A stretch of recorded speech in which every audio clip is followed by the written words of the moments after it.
मेरी वाइफ को मुझसे शादी किए पूरे 8 साल हो चुके हैं। मेरे पास तो अपने डॉग का भी फ्रेंड है, लेकिन मेरे पास वो नहीं है। और हम दोनों के कांटेक्ट में रहने का बस एक ही तरीका होता है, वो है लिविंग रूम की टेबल पर छोड़ा हुआ नोट। शादी के इतने साल बाद भी हम हमेशा अपनी अपनी अलग लाइफ जीते हैं। उसका रूम सेकंड फ्लोर पर होता है और मेरा फर्स्ट फ्लोर पर। हम एक दूसरे की लाइफ में इंटरफियर नहीं करते हैं, ना ही एक दूसरे को डिस्टर्ब करते हैं। रूम, बैग, वाटर और इलेक्ट्रिसिटी सब कुछ अलग अलग रहता है, जिस पर शादी के बाद जो कुछ चीजें होनी चाहिए होती हैं, उनमें से कुछ भी नहीं होता है। अगर मैरिज सर्टिफिकेट ना होता तो मुझे तो यही लगता कि हम दोनों किसी शेयर्ड हाउस में रहने वाले रूममेट्स हैं। हमारी शादी भी इसलिए हुई थी क्योंकि दोनों फैमिलीज अच्छी थीं और घर वालों के बार बार शादी के लिए प्रेशर डालने को हैंडल करना था, जिस पर दोनों फैमिलीज के एल्डर्स ने थोड़ा थोड़ा पैसा दिया था। मैंने उसे 20 युआन गिफ्ट में दिए थे और उसने भी 20 युआन का डोवरी वापस दिया था, यानी कुल 40 युआन हुए थे। फिर उसकी विश के मुताबिक वो सारा पैसा एक कार्ड में रख दिया गया था और वो कार्ड मेरे पास रहता है। इसके बाद से बस इतना था कि अगर मुझे उससे कुछ कहना होता तो मैं उससे बोल सकता था, और जब तक बात बहुत ज्यादा आउटरेजस ना हो वो हर बात मान लेती है। मेरी वाइफ ऑनलाइन लिटरेचर की मास्टर है। वो अपनी स्टोरीज के कॉपीराइट्स बेचती है और उसकी इनकम भी काफी हाई होती है, जिस पर हमारी टाइमिंग्स भी पूरी तरह अलग रहती हैं।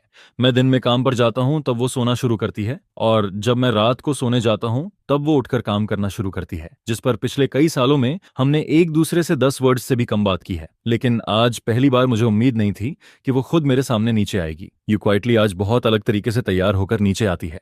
उसने ऑरेंज लिपस्टिक लगाई होती है, आई शैडो लगाया होता है और उसने एक शॉर्ट स्कर्ट पहनी होती है जो मैंने उसे पहले कभी पहने हुए नहीं देखा था, जिस पर मैं उसे थोड़ा ज्यादा देर तक देखता रहता हूँ। शायद क्योंकि मैं उसे काफी देर तक देख रहा होता हूँ, इसलिए वो थोड़ा अनकंफर्टेबल फील करने लगती है, जिस पर वो पहले खुद को देखती है, फिर अपने चारों तरफ घूमकर देखती है और आखिर में सिर उठाकर मेरी तरफ देखती है और पूछती है, क्या हुआ, कुछ प्रॉब्लम है? जिसके जवाब में मैं सिर हिलाता हूं और कहता हूं, नहीं, अच्छा लग रहा है, तुम बाहर जा रही हो? जिस पर यू क्वाइटली धीरे से सिर हिलाती है और कहती है, हाँ, मैं डेट पर जा रही हूँ। यह सुनते ही मैं अचानक सिर घुमाकर खांसने लगता हूँ। मैं थोड़ा ऑकवर्ड हो जाता हूँ, जिस पर यू क्वाइटली के दिल में थोड़ी सी प्राइड आती है, लेकिन तभी उसे एहसास होता है कि उसने कुछ गलत बोल दिया है। वो जल्दी से कहती है कि उसे आदत है, जब वो अपनी लिटिल सिस्टर्स के साथ बाहर जाती है तब वो हैबिट से उसे भी डेट ही कह देती है। फिर वो जल्दी से जोड़ती है, मैं अपनी बेस्ट फ्रेंड के साथ जा रही हूँ। यह सुनकर मेरे चेहरे का एक्सप्रेशन थोड़ा बेटर होता है, लेकिन फिर भी मुझे समझ नहीं आता कि मुझे क्या कहना चाहिए, जिस पर मैं बस पोलाइटली इतना कहता हूँ, ध्यान से जाना। यू क्वाइटली मेरा चेहरा देखती है, फिर थोड़ा सोचती है और अचानक कहती है,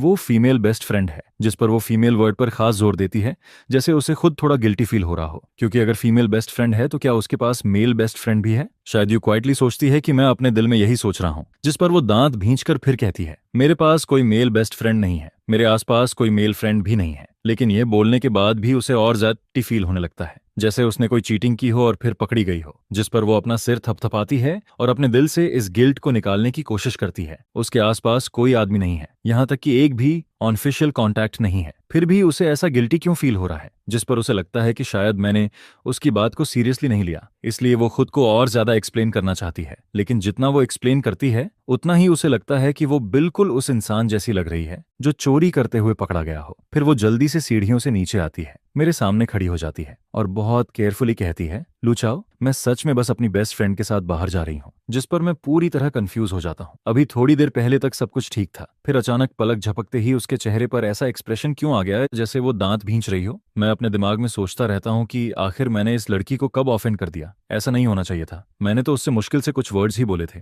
लेकिन यू क्वाइटली का टेम्पर सच में बहुत अच्छा नहीं है। मैं साफ महसूस करता हूँ कि उसके चेहरे का एक्सप्रेशन सही नहीं है, जिस पर मैं सिर उठाकर पूछता हूँ, तो क्या आज रात मैं तुम्हारे लिए डोर खुला छोड़ दूं? यह सुनकर यू क्वाइटली कुछ नहीं कहती, बस यही उसका आखिरी जवाब होता है। फिर वो और तेज कदमों से बाहर चली जाती है। उसके जाने के बाद भी मैं अपने दिल में यही सोचता रहता हूँ कि वो आखिर गुस्सा क्यों हुई। लड़की ने सीधे सीधे नहीं कहा था, लेकिन उसके चेहरे से साफ पता चल रहा था कि वो नाराज है। मैं काफी देर तक सोचता रहता हूँ, लेकिन मुझे कोई जवाब नहीं मिलता। मुझे सच में समझ नहीं आता कि एक सेकंड पहले तक कोई इंसान ठीक से बात कर रहा हो और अगले ही सेकंड अचानक बदल जाए, फिर ड्रामा करने लगे। आखिर में मैं बस इसी कंक्लूजन पर पहुंचता हूँ कि लड़कियां बहुत अजीब होती हैं, लेकिन वो गुस्सा थी, जिस पर मैं सोचता हूँ कि क्या मुझे उसे मनाना चाहिए। फिर मैं खुद ही इस बात को छोड़ देता हूँ, क्योंकि यू क्वाइटली को गुस्सा मैंने नहीं दिलाया था, और अगर मैं उससे और ज्यादा बात करता तो शायद मैं कुछ गलत बोल देता और फिर वो सच में और ज्यादा नाराज हो जाती।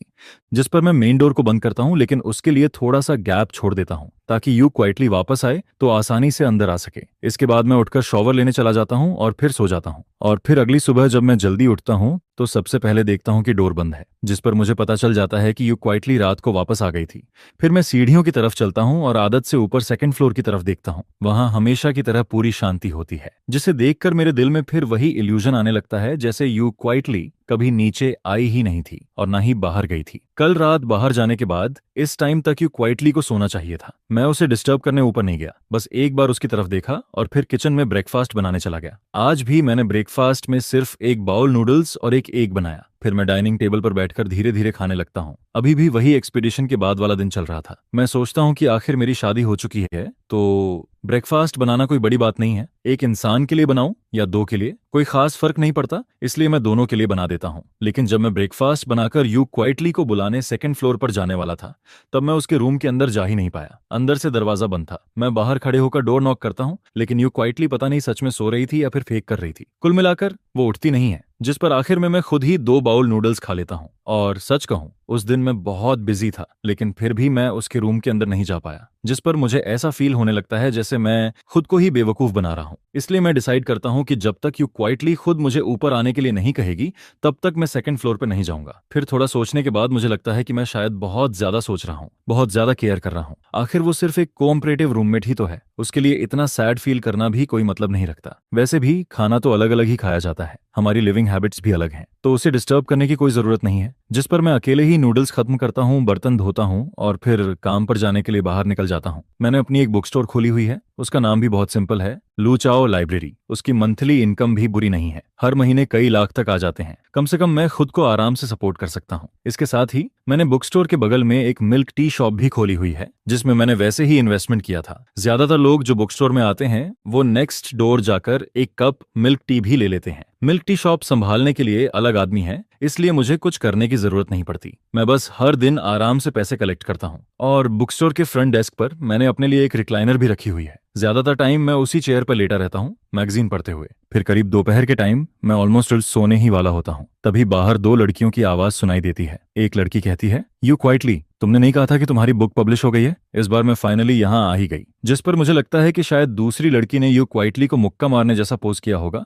क्योंकि अगले ही सेकंड वो कहती है, यू क्वाइटली, मैं तुम्हें पंच मार दूंगी। ये सुनते ही मैं थोड़ा चौंक जाता हूँ। यू क्वाइटली का नाम और उसकी आवाज, इसका मतलब बाहर खड़ी लड़की सच में यू क्वाइटली ही है। लेकिन फिर भी मुझे थोड़ा यकीन नहीं होता, जिस पर मैं अपना फोन उठाकर टाइम देखता हूँ। यू क्वाइटली सच में दिन के टाइम बाहर आई हुई है। ये देखकर मुझे ऑलमोस्ट शॉक लगता है। मैं तो हमेशा सोचता था कि यू क्वाइटली कोई वैम्पायर है, मतलब वो ऐसी इंसान है जो दिन में बाहर नहीं निकलती। मैं रिलाइनर पर लेटा हुआ था, अगर कोई फ्रंट डेस्क की तरफ ना देखे तो उसे मैं दिखाई भी नहीं देता, जिस पर मैं धीरे से उठकर सीधा बैठ जाता हूँ ताकि बस मेरा सिर दिखे। वहां 2 लड़कियां खड़ी थीं, उनमें से एक यू क्वाइटली थी और दूसरी उसके साथ आई हुई लड़की थी जिसे मैं नहीं जानता। उस लड़की का लुक यू क्वाइटली से भी ज्यादा टायर्ड लग रहा था, लेकिन फिर भी ये नहीं कहा जा सकता कि वो उससे ज्यादा अच्छी लग रही थी। दोनों बिल्कुल अलग अलग टाइप की गर्ल्स थीं। कल मैंने यू क्वाइटली को अच्छे से तैयार होकर देखा था, इसलिए मुझे लगा था कि वो शायद वही टाइप की लड़की है जो मेकअप करने के बाद बहुत प्रिटी लगती है। लेकिन आज जाकर मुझे समझ आता है कि यू क्वाइटली तो वैसे ही यूथ ड्रामा वाली हीरोइन जैसी लगती है। जिस पर you quietly book store owner को देखने के लिए पलटती है और फिर उसकी नजर मुझ पर पड़ जाती है, जिसे देखकर मुझे अचानक ऐसा फील होता है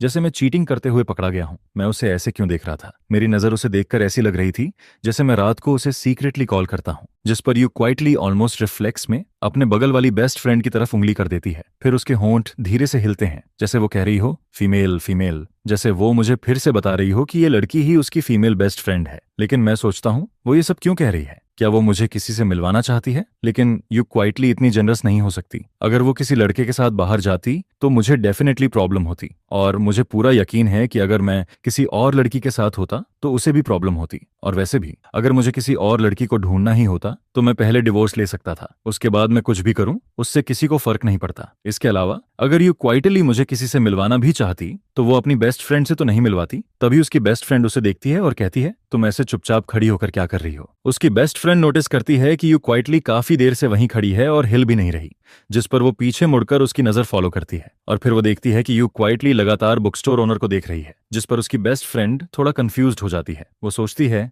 यू क्वाइटली आखिर उसे ऐसे क्यों देख रही है, लेकिन फिर उसे याद आता है कि यू क्वाइटली की तो शादी हो चुकी है। जिस पर उसकी बेस्ट फ्रेंड पहले मेरी तरफ देखती है, फिर यू क्वाइटली की तरफ, और उसे फील होने लगता है कि इन दोनों के बीच कुछ तो चल रहा है। वैसे बुक स्टोर ओनर का यू क्वाइटली को देखना कोई अजीब बात नहीं है। आखिर यू क्वाइटली इतनी खूबसूरत है तो लोग उसे देखेंगे ही, लेकिन यू क्वाइटली का इस तरह किसी और आदमी को देखना ये डेफिनेटली नॉर्मल नहीं है। जिस पर उसकी बेस्ट फ्रेंड मन में सोचती है कि उसे यू क्वाइटली को समझाना पड़ेगा, वो उसे ऐसे किसी फायर पिट में नहीं गिरने दे सकती। फिर उसकी बेस्ट फ्रेंड अपना हाथ यू क्वाइटली के सामने हिलाती है जैसे किसी का स्पेल कास्ट इंटरप्ट कर रही हो और कहती है क्या देख रही हो, जिस पर यू क्वाइटली अचानक होश में वापस आती है और अगले ही मोमेंट यू क्वाइटली अपनी जान बचाने की तरह जल्दी से अपनी बेस्ट फ्रेंड के कपड़े खींचती है और कहती है मैं अचानक से बुक स्टोर नहीं जाना चाहती, मैं तुम्हारे लिए बाद में ऑनलाइन ऑर्डर कर दूंगी, फिर वो तुम्हारे घर भेज दूंगी। असल में यू क्वाइटली अपनी बेस्ट फ्रेंड के साथ इस बुक स्टोर में आई थी। उसकी बेस्ट फ्रेंड चाहती थी कि यू क्वाइटली अपनी पब्लिश हुई बुक उसे खुद खरीद कर दे, लेकिन यू क्वाइटली ने बिल्कुल भी एक्सपेक्ट नहीं किया था कि इस बुक स्टोर का ओनर मैं निकलूंगा। वैसे मेरा ओनर होना कोई अजीब बात नहीं थी, लेकिन पता नहीं क्यों इंस्टिंक्टिवली यू क्वाइटली अंदर नहीं जाना चाहती थी। अभी थोड़ी देर पहले वो अपनी बेस्ट फ्रेंड से जो बातें कर रही थी, पता नहीं मैंने सुना था या नहीं, लेकिन यू क्वाइटली हर चीज के लिए वर्स्ट सिचुएशन सोचती है, जिस पर वो क्वाइटली सोचती है कि शायद मुझे उसकी बुक लिखने वाली बात पता होनी चाहिए थी, लेकिन मुझे उसका सीक्रेट नहीं पता था और यू क्वाइटली चाहती भी नहीं थी कि मुझे पता चले। आखिर ये इतना बड़ा सीक्रेट था जो उसके पेरेंट्स तक को नहीं पता था। यू क्वाइटली को हमेशा लगता था कि सीक्रेट्स रखना बहुत शर्म वाली बात है, और जो बुक्स वो लिखती थी उन्हें लेकर तो उसे और भी ज्यादा शर्म आती थी, जिस पर वो तुरंत अपनी बेस्ट फ्रेंड को खींचकर वापस ले जाना चाहती है। लेकिन उसकी बेस्ट फ्रेंड को शायद कुछ समझ नहीं आता। वो उल्टा उसका हाथ पकड़ती है और उसे अंदर खींचते हुए कहती है डर किस बात का है, ये बस एक बुक स्टोर ही तो है, बुक यहीं मिल जाएगी, फिर ऑनलाइन ऑर्डर क्यों करना है। उसकी बेस्ट फ्रेंड को यू क्वाइटली का ये बिहेवियर थोड़ा अजीब लगता है, लेकिन फिर वो अपने दिमाग में इसका रीजन कुछ और ही बना लेती है। उसे लगता है कि यू क्वाइटली का ऐसा रिएक्ट करना शायद जेलसी की वजह से है, क्योंकि उसने मुझे देख लिया था। जिस पर उसकी बेस्ट फ्रेंड मन में सोचती है कि अगर किसी लड़की का कोई लवर होता है तो वो ऑब्वियसली जेलस होगी। इसी वजह से वो यू क्वाइटली को ऐसे भागने नहीं देना चाहती थी। बाहर वाली औरत कैसी है इससे उसे कोई फर्क नहीं पड़ता, लेकिन वो यू क्वाइटली को ऐसे चुपचाप हारते हुए नहीं देख सकती थी। वैसे बुक स्टोर में जब कोई बुक खरीदने आता है तो उसे किसी सर्विस की जरूरत नहीं होती। ज्यादातर कस्टमर अंदर आते हैं, अपनी पसंद की बुक ढूंढते हैं, फिर या तो बैठकर पढ़ते हैं या पेमेंट करके चले जाते हैं, और कुछ लोग तो बस बुक स्टोर में एसी में बैठकर फोन चलाते रहते हैं। इसलिए मेरे डेली काम में कस्टमर को सर्व करना शामिल नहीं होता। सिर्फ जब किसी को कोई बुक नहीं मिलती तभी मैं उठकर उसकी मदद करता हूँ। जिस पर जब यू क्वाइटली अपनी बेस्ट फ्रेंड के साथ अंदर आती है तब भी मैं अपनी जगह से उठता नहीं हूँ, मैं वहीं बैठा रहता हूँ। इस टाइम यू क्वाइटली सच में भाग जाना चाहती थी। वो सोचती है कि शायद उसे आज बाहर आना ही नहीं चाहिए था, नहीं, उसे इस बुक स्टोर में एंटर ही नहीं करना चाहिए था। वो बिल्कुल वैसे फील कर रही थी जैसे कोई ब्यूटी प्रेसिडेंट वाली विलेन जिसे हीरोइन हर बार हरा देती है, लेकिन आखिर में वो अपनी बेस्ट फ्रेंड की जिद के आगे हार जाती है। थोड़ी देर बाद यू क्वाइटली 2 बुक्स हाथ में लेकर मेरे सामने पेमेंट करने आती है। असल में वो बुक्स उसकी बेस्ट फ्रेंड के लिए थीं, इसलिए ऑब्वियसली पेमेंट भी यू क्वाइटली ही करती। लेकिन जब यू क्वाइटली उन बुक्स को लेकर मेरे सामने आती है तब मेरा एक्सप्रेशन थोड़ा बदल जाता है। कोई बहुत बड़ी बात नहीं थी, लेकिन उन दोनों बुक्स को देखकर मुझे कुछ अजीब फील होता है। मैं इस बुक स्टोर का ओनर हूँ, यहाँ रखी हुई हर बुक मैंने खुद रखी है, इसलिए सिर्फ कवर देखकर ही मुझे अंदाजा हो जाता है कि वो कैसी बुक होगी, और जैसा मैंने सोचा था वैसा ही होता है। यू क्वाइटली बहुत शर्माते हुए वो बुक्स मुझे देती है, जिस पर मैं कैजुअली उसकी तरफ देखता हूँ, फिर उन बुक्स के टाइटल पर नजर डालता हूँ। एक का नाम होता है domineering presidents contempt for the cooperative wife और दूसरी का नाम होता है माय जेंटल हग जून। ये देखकर मैं अपने दिल में क्वाइटली हंस देता हूँ। मुझे अचानक लगता है कि यू क्वाइटली सच में बहुत इंटरेस्टिंग लड़की है। ये वही यू क्वाइटली है जो हमेशा बहुत सीरियस और डीप दिखती है, लेकिन वो सीक्रेटली ऐसी बुक्स लिखती है। अब मुझे समझ आता है कि वो अपनी बुक्स के बारे में किसी को क्यों नहीं बताना चाहती थी, क्योंकि उनके टाइटल्स सच में थोड़े एम्बैरेसिंग थे। जिस पर यू क्वाइटली नंब होकर खड़ी रहती है। उसे लगता है कि उसका बॉडी और सोल दोनों अनकंफर्टेबल हो गए हैं। वो मन में सोचती है दुनिया में मेरे जैसा इंसान कैसे हो सकता है। मैं भले ही सीरियस फेस बनाकर बुक देख रहा हूँ, लेकिन यू क्वाइटली को लगता है कि जब मैं उन टाइटल्स को पढ़ता हूँ तब मेरे माउथ के कॉर्नर पर एक वियर्ड सा स्माइल आ जाता है, जैसे मैं उसका मजाक उड़ा रहा हूँ। लेकिन मैं उतना बोल्ड नहीं था जितनी उसकी बेस्ट फ्रेंड थी, क्योंकि जैसे ही उसकी बेस्ट फ्रेंड ने उन बुक्स के टाइटल देखे वो पीछे खड़ी होकर क्वाइटली हंसने लगती है, जिस पर यू क्वाइटली के सिर पर ब्लैक लाइंस आ जाती हैं। उसे लगता है कि उसके आगे भी भेड़िया खड़ा है और पीछे भी टाइगर, और हम दोनों मिलकर उसे बली कर रहे हैं। फिर उसकी बेस्ट फ्रेंड आगे आती है और उसके शोल्डर पर हाथ मारते हुए कहती है यू क्वाइटली, डर किस बात का है? इस बुक के टाइटल में ऐसा क्या गलत है? हाँ, थोड़ा अगली है, थोड़ा नहीं, काफी अगली है, लेकिन तुम इससे इतना पैसा कमाती हो। वो अभी भी उसे टीज कर रही थी, लेकिन यू क्वाइटली को बिल्कुल समझ नहीं आता कि इस टाइटल में अगली क्या है। उसे तो ये टाइटल्स बहुत अच्छे लगते थे, जिस पर वो शर्म और गुस्से से भर जाती है। आखिर में वो दांत भींच कर मुझे देखती है और कहती है पेमेंट। ये बात उसने मुझसे कही थी, जिस पर मैं अपनी हंसी रोकता हूँ। फिर एक बैग निकालता हूँ, उन दोनों बुक्स को उसमें डालता हूँ और वो बैग यू क्वाइटली को दे देता हूँ। फिर मैं धीरे से कहता हूँ पैसे नहीं चाहिए, अभी जो मैंने हंसी उड़ाई, उसे अपोलॉजी समझ लो। वैसे भी ये सिर्फ 2 बुक्स थीं, दोनों मिलाकर कुछ ही डॉलर्स की होंगी। और वैसे भी यू क्वाइटली और मैं हस्बैंड वाइफ हैं, इतने से पैसे की क्या बात करनी। लेकिन यू क्वाइटली मुझे घूर कर देखने लगती है, क्योंकि मैं अभी भी उसके प्रेसिडेंट वाली बुक के बारे में सोच रहा था। असल में उस बुक में बुरा क्या था? हाँ, थोड़ा पुराना टाइप का टाइटल था, लेकिन फिर भी बुरा नहीं था, जिस पर यू क्वाइटली और ज्यादा गुस्सा हो जाती है। उसे याद आता है कि अभी थोड़ी देर पहले मैं उसे फ्री में बुक देने की बात कर रहा था और उसने मना भी नहीं किया था। फिर अब क्यों? क्या वो मेरा सारा पैसा खर्च करके मुझे बैंकरप्ट कर देगी? लेकिन ऐसा सोचने की वजह सिर्फ ये थी क्योंकि मैंने उसकी हंसी उड़ा दी थी। यू क्वाइटली जैसे ही बैग लेने के लिए हाथ बढ़ाती है, तभी उसकी बेस्ट फ्रेंड अचानक बहुत अलर्ट हो जाती है, जिस पर वो तुरंत हाथ बढ़ाकर बैग पकड़ लेती है और यू क्वाइटली को अपने पीछे करते हुए कहती है, रुको। शाओशा और मैं दोनों एक साथ उसकी बेस्ट फ्रेंड की तरफ देखते हैं। मुझे थोड़ा कंफ्यूजन होता है। तभी उसकी बेस्ट फ्रेंड बोलती है, नहीं, फ्री में देने की जरूरत नहीं है, जितने पैसे बनते हैं वो उतने ही लेंगे। ऐसा कौन सा रीजन है कि बॉस को लॉस करना पड़े? जिस पर यू शाओशाओ धीरे से अपनी बेस्ट फ्रेंड की स्लीव खींचती है, लेकिन उसकी बेस्ट फ्रेंड सीधा पूछती है, कितने पैसे हुए? मैं पे करती हूँ। उसकी बेस्ट फ्रेंड को पता नहीं क्यों, लेकिन बहुत अनईजी फील हो रहा था। उसे हमेशा लगता था कि यू शाओशाओ के इरादे कुछ ठीक नहीं है, लेकिन अब उसे लग रहा था कि सामने खड़ा ये थिक आईब्रोज और बड़ी बड़ी आंखों वाला आदमी भी कोई सीधा इंसान नहीं है। यू शाओशाओ को लगता है कि 2 बुक्स की कोई खास कीमत नहीं है, लेकिन उसकी बेस्ट फ्रेंड ऐसा नहीं सोचती। आज अगर you Shaoshao book store owner से फ्री में बुक्स ले लेती है, तो कल उसे मिल्क टी पिलानी पड़ेगी। फिर उसके अगले दिन बुक स्टोर ओनर उसे खाने पर बुलाएगा। फिर उसके बाद शायद यू शाओशाओ उसे बारबेक्यू खिलाएगी, जिस पर ऐसे ही धीरे धीरे दोनों के बीच रिलेशन बढ़ने लगेगा। नॉर्मली ये कोई बड़ी बात नहीं होती, लेकिन यू शाओशाओ शादीशुदा है। उसकी बेस्ट फ्रेंड ने उसके हस्बैंड को कभी नहीं देखा, लेकिन हस्बैंड तो है ही। और किसी भी लड़की के लिए किसी आदमी को रिजेक्ट करने का पहला स्टेप यही होता है कि उसकी किसी भी तरह की काइंडनेस एक्सेप्ट मत करो। हर चीज एक्सेप्ट नहीं करनी चाहिए, चाहे वो कोई छोटी चीज ही क्यों ना हो। जैसे ये बुक्स बहुत एक्सपेंसिव नहीं है, लेकिन फिर भी किसी और से क्यों लेनी चाहिए? यू शाओशाओ खुद भी कोई बहुत रिच नहीं है, लेकिन उसकी बेस्ट फ्रेंड को समझ नहीं आता कि उसके दिमाग में क्या चल रहा है। उसके हिसाब से किसी आदमी को दूर रखना है तो छोटी छोटी चीजों का लालच भी नहीं करना चाहिए, जिस पर वो बहुत जल्दी से बैग में हाथ डालती है, एक रेड नोट निकालती है और उसे टेबल पर पटकते हुए कहती है, बाकी वापस नहीं चाहिए। फिर वो जल्दी से बुक्स उठाती है, यू शाओशाओ का हाथ पकड़ती है और उसे बाहर की तरफ खींच ले जाती है। सब कुछ इतना जल्दी होता है कि यू शाओशाओ को मुझे ये तक कहने का मौका नहीं मिलता कि बाकी पैसे उसे दे देना, जिस पर बाहर जाते हुए वो बस एक बार पीछे मुड़कर मुझे थोड़ा हेल्पलेस लुक देती है। मैं थोड़ी देर के लिए अपना चेहरा छूता हूँ और सोचता हूँ कि आखिर मैंने किया क्या है। क्या मैं उसकी बेस्ट फ्रेंड के बहुत करीब चला गया था? लेकिन मैंने तो उससे मुश्किल से कुछ वर्ड्स ही बोले थे। फिर भी मैं आखिर में वही सोचता हूँ कि लड़कियों का टेम्पर सच में बहुत अजीब होता है। मैंने कुछ कहा भी नहीं, लेकिन यू शाओशाओ फिर से गुस्सा हो गई, जिस पर मैं वापस अपनी चेयर पर जाकर बैठ जाता हूँ। लेकिन यू शाओशाओ और उसकी बेस्ट फ्रेंड अभी ज्यादा दूर नहीं गई थी, इसलिए थोड़ी देर बाद मुझे फिर से दोनों की आवाज सुनाई देती है और ऑब्वियसली सबसे ज्यादा उसकी बेस्ट फ्रेंड ही बोल रही थी। वो यू शाओशाओ को डांट रही थी। वो कहती है, यू शाओशाओ, तुम्हारी शादी हो चुकी है, थोड़ा कंट्रोल में रह सकती हो क्या? यू शाओशाओ उसकी बात सुनकर थोड़ा कंफ्यूज्ड हो जाती है। उसकी बेस्ट फ्रेंड के वर्ड्स थोड़े रफ थे। उसे समझ नहीं आता कि शादी का इसमें क्या लेना देना है और कंट्रोल में रहने का मतलब क्या होता है। कंट्रोल तो तब किया जाता है जब किसी के अंदर कोई फीलिंग हो, लेकिन यू शाओशाओ को कौन सी फीलिंग कंट्रोल करनी है? जिस पर वो थोड़ी देर सोचती है। फिर भी उसे कुछ समझ नहीं आता। आखिर में वो अपने हिसाब से एक आंसर निकालती है। फिर वो धीरे से अपनी बेस्ट फ्रेंड से पूछती है, क्या तुम्हें लगता है कि मैं अभी उस बॉस के साथ थोड़ा ज्यादा रूड थी, इसलिए तुम कह रही हो कि मुझे कंट्रोल में रहना चाहिए? उसकी बेस्ट फ्रेंड ये सुनकर और भी कंफ्यूज्ड हो जाती है। क्या यू शाओशाओ को लगता है कि वो अभी बस रूड थी? असल में उसकी बेस्ट फ्रेंड को तो साफ साफ लग रहा था कि यू शाओशाओ को वो बुक स्टोर ओनर पसंद है, क्योंकि ज्यादातर लड़कियां सिर्फ उसी इंसान के सामने ऐसे बिहेव करती हैं जिसे वो पसंद करती हैं। लेकिन उसकी बेस्ट फ्रेंड डिसाइड करती है कि वो अभी बुक स्टोर ओनर वाली बात को आगे नहीं बढ़ाएगी, जिस पर वो टॉपिक बदल देती है और सीधे यू शाओशाओ के हस्बैंड की बात छेड़ देती है। वो अपना हाथ यू शाओशाओ के शोल्डर पर रखती है और बहुत धीरे से कहती है, वैसे तुम मुझे अपने हस्बैंड से कब मिलवाओगी? यू शाओशाओ जैसे ही उसकी बेस्ट फ्रेंड का हाथ अपने शोल्डर पर फील करती है, वो तुरंत उसे हटा देती है। फिर उसे थोड़ा डिसलाइक करते हुए कहती है, तुम इतनी दूर से यहाँ आई हो और मुझे मिलने नहीं, मेरे हस्बैंड को देखने आई हो, है ना? जिस पर उसकी बेस्ट फ्रेंड तुरंत बोलती है,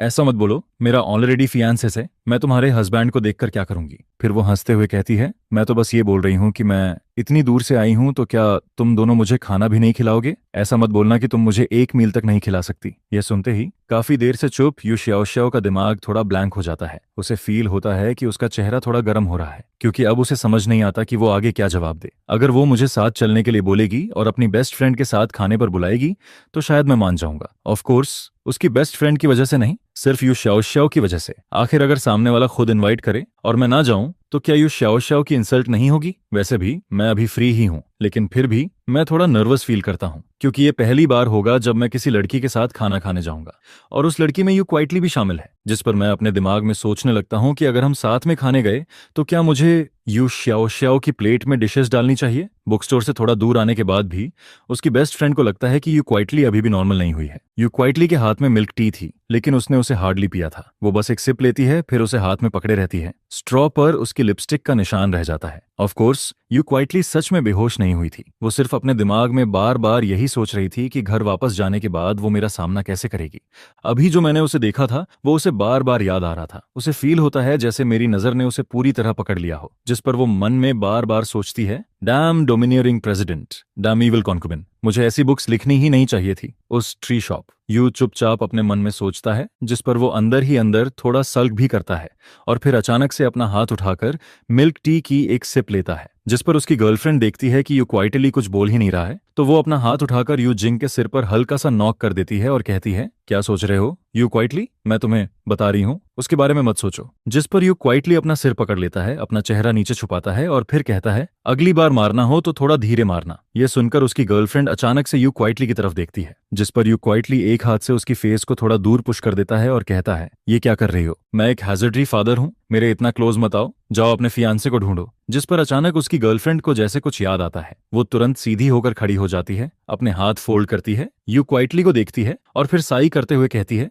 यू क्वाइटली, तुम्हें सच में उस ट्री शॉप ओनर को याद रखना चाहिए। कहीं ऐसा ना हो कि तुम उससे मिलो और फिर उसी से प्यार कर बैठो। जिस पर यू क्वाइटली तुरंत कहता है, नहीं। और फिर वो आगे कहता है, मुझे याद है कि तुम सी किंग टाइप नहीं हो, लेकिन तुम जितना बोलती जा रही हो उतना ही ज्यादा आउटरेजियस होती जा रही हो। यू क्वाइटली उसे इग्नोर करना चाहता है, जिस पर वो अपना पूरा ध्यान फिर से मिल्क टी पर लगा देता है, लेकिन उसकी गर्लफ्रेंड अभी भी एनालिसिस करती रहती है और कहती है, नहीं कुछ तो गड़बड़ है, तुम यहाँ रहते हो, शायद तुम पहले से ही। जिस पर वो अचानक रुक जाती है और फिर कहती है, नहीं, उसने हमसे मिलते ही ऐसा क्यों कहा। ठीक है, तुम यू क्वाइटली हो, लेकिन क्या तुम अपने हस्बैंड के लायक हो। जिसके जवाब में यू क्वाइटली उसे बहुत हेल्पलेस एक्सप्रेशन से देखता है और कहता है, अगर मैं तुम्हें ये बताऊं कि जो इंसान अभी मेरे साथ एक्ट नहीं कर रहा था वही मेरा हस्बैंड है तो। यह सुनकर उसकी गर्लफ्रेंड कुछ देर के लिए पूरी तरह स्टंट रह जाती है। फिर थोड़ी देर बाद जैसे उसे बात समझ आती है और वो अपनी आंखें बड़ी करके उसे देखती है, जिस पर वो तुरंत कहती है, इम्पॉसिबल, ये बिल्कुल फेक लग रहा है। कल डिनर पर तुमने एक स्ट्रॉ बांध कर मेरे सामने उठा दिया और कहा कि वो तुम्हारा हस्बैंड है।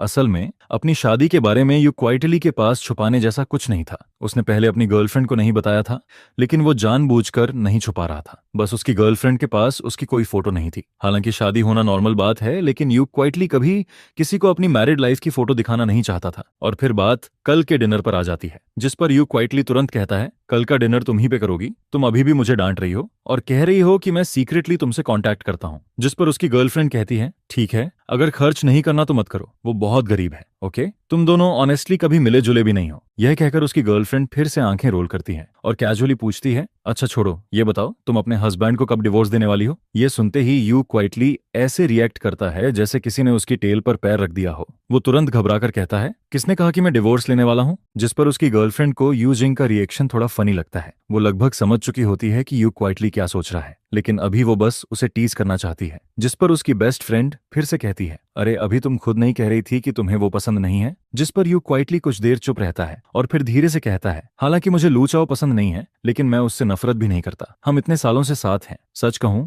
तो वो बहुत ऑनरेबल है और मैं उसकी थैंकफुल हूं कि उसने मेरी इतनी सारी बैड हैबिट्स को टॉलरेट किया है। मैं रात के बीच में उठकर टेकआउट लेने चली जाती हूँ या खाना बनाना शुरू कर देती हूँ, लेकिन वो कभी फंस नहीं करता। लू चाओ मुझे पसंद नहीं करता, फिर भी वो मेरी कमियों को एक्सेप्ट करता है। इसके बाद यू क्वाइटली धीरे से कहता है, मैं बस ये सोचता हूँ कि आखिर लू चाओ और मेरी शादी हुई है। जब तक हमारे बीच किसी बड़ी बात को लेकर कोई कॉन्ट्राडिक्शन या डिफरेंस नहीं होता, तब तक हम डिवोर्स नहीं लेंगे। ऑफ कोर्स अगर लाइफ में कोई कॉन्फ्लिक्ट आता भी है तो उसे सॉल्व किया जा सकता है, और अगर कभी फ्यूचर में उसे कोई और पसंद आ जाए। ये कहते हुए यू क्वाइटली थोड़ी देर रुकता है और फिर कहता है, अगर वो मुझे डिवोर्स देना चाहे तो मैं सैड नहीं होऊंगा, क्योंकि शायद हमारी फेट बस यहीं तक थी। यह सुनकर उसकी गर्लफ्रेंड मुस्कुराती है और फिर उसे देखती हुई कहती है, तुम सच में बहुत कामली सोच लेते हो। लेकिन फिर उसकी आवाज अचानक बदल जाती है और वो इरिटेटेड टोन में कहती है, अगर मेरी शादी की ड्रेस पहनकर कोई दूसरा इंसान मुझे छोड़ने की कोशिश करे तो मैं उसका सिर घुमा दूंगी। जिस पर यू क्वाइटली थोड़ा लेफ्ट साइड में हट जाता है और कहता है, तुम बहुत डेंजरस हो। इसके बाद मैं आज थोड़ा लेट वापस आता हूँ। टाइम लगभग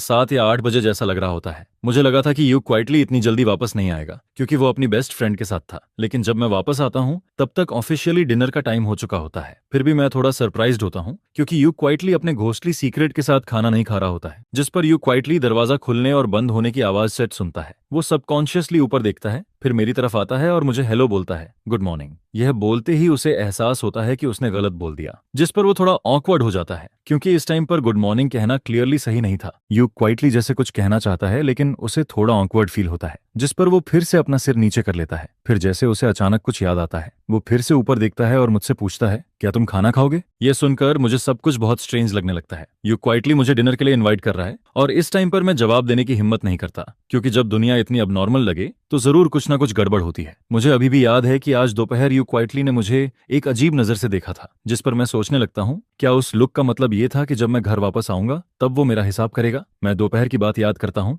जब मैं उसकी गर्लफ्रेंड के साथ अंदर गया था। फिर मैं ध्यान से सोचता हूँ और रियलाइज करता हूँ कि मैंने उसकी गर्लफ्रेंड से मुश्किल से कुछ बातें ही की थीं। और फिर अचानक यू क्वाइटली फिर से अपना सिर थपथपाता है, मेरी तरफ देखता है और कहता है, सॉरी मैं भूल गया था, मैंने तुम्हारे लिए कुछ बनाया ही नहीं। जिस पर मैं थोड़ा चोक हो जाता हूँ। फिर मैं कहता हूँ कोई बात नहीं, मैं वापस जाकर खुद बना लूंगा। लेकिन अंदर ही अंदर मैं समझ जाता हूँ कि इस वुमन की इंटेंशंस बिल्कुल भी अच्छी नहीं है। यू क्वाइटली नहीं जानता कि मैं क्या सोच रहा हूँ, लेकिन यू क्वाइटली का रियल में मेरे साथ खेलने का कोई मतलब नहीं होता। लोगों की कॉमन ग्रीटिंग भी यही होती है कि खाना खाया या नहीं, साथ में खाना है क्या। यू क्वाइटली बस कैजुअली पूछता है, वो यूजुअली मेरे साथ नहीं खाता एंड ऑब्वियसली खाना बनाते टाइम वो किसी और के लिए नहीं बनाता। वैसे एक सर्विंग और बना देना कोई बड़ी बात नहीं होती, लेकिन यू क्वाइटली को ये क्लियर नहीं होता कि मैं खाऊंगा भी या नहीं, और ज्यादा बना दिया तो वेस्ट हो जाएगा। वो खुद भी इतना फिनिश नहीं कर पाता, जिस पर यू क्वाइटली को अचानक कुछ याद आता है। वो मेरी तरफ देखता है और कहता है, वरना तुम एक एग टार्ट खा सकते हो। उसके पास मेरे साथ शेयर करने के लिए और कुछ नहीं होता, उसमें कोई स्टबर्ननेस नहीं होती, वो बस क्वाइटली मेरी तरफ बढ़ जाता है। जिस पर यू क्वाइटली सोचता है कि शायद मैं खाना चाहता हूँ, इसलिए वो अपने चॉपस्टिक्स नीचे रख देता है और टेबल पर रखे एक टार्ट में से एक निकाल लेता है। और जैसे ही मैं पास आता हूँ,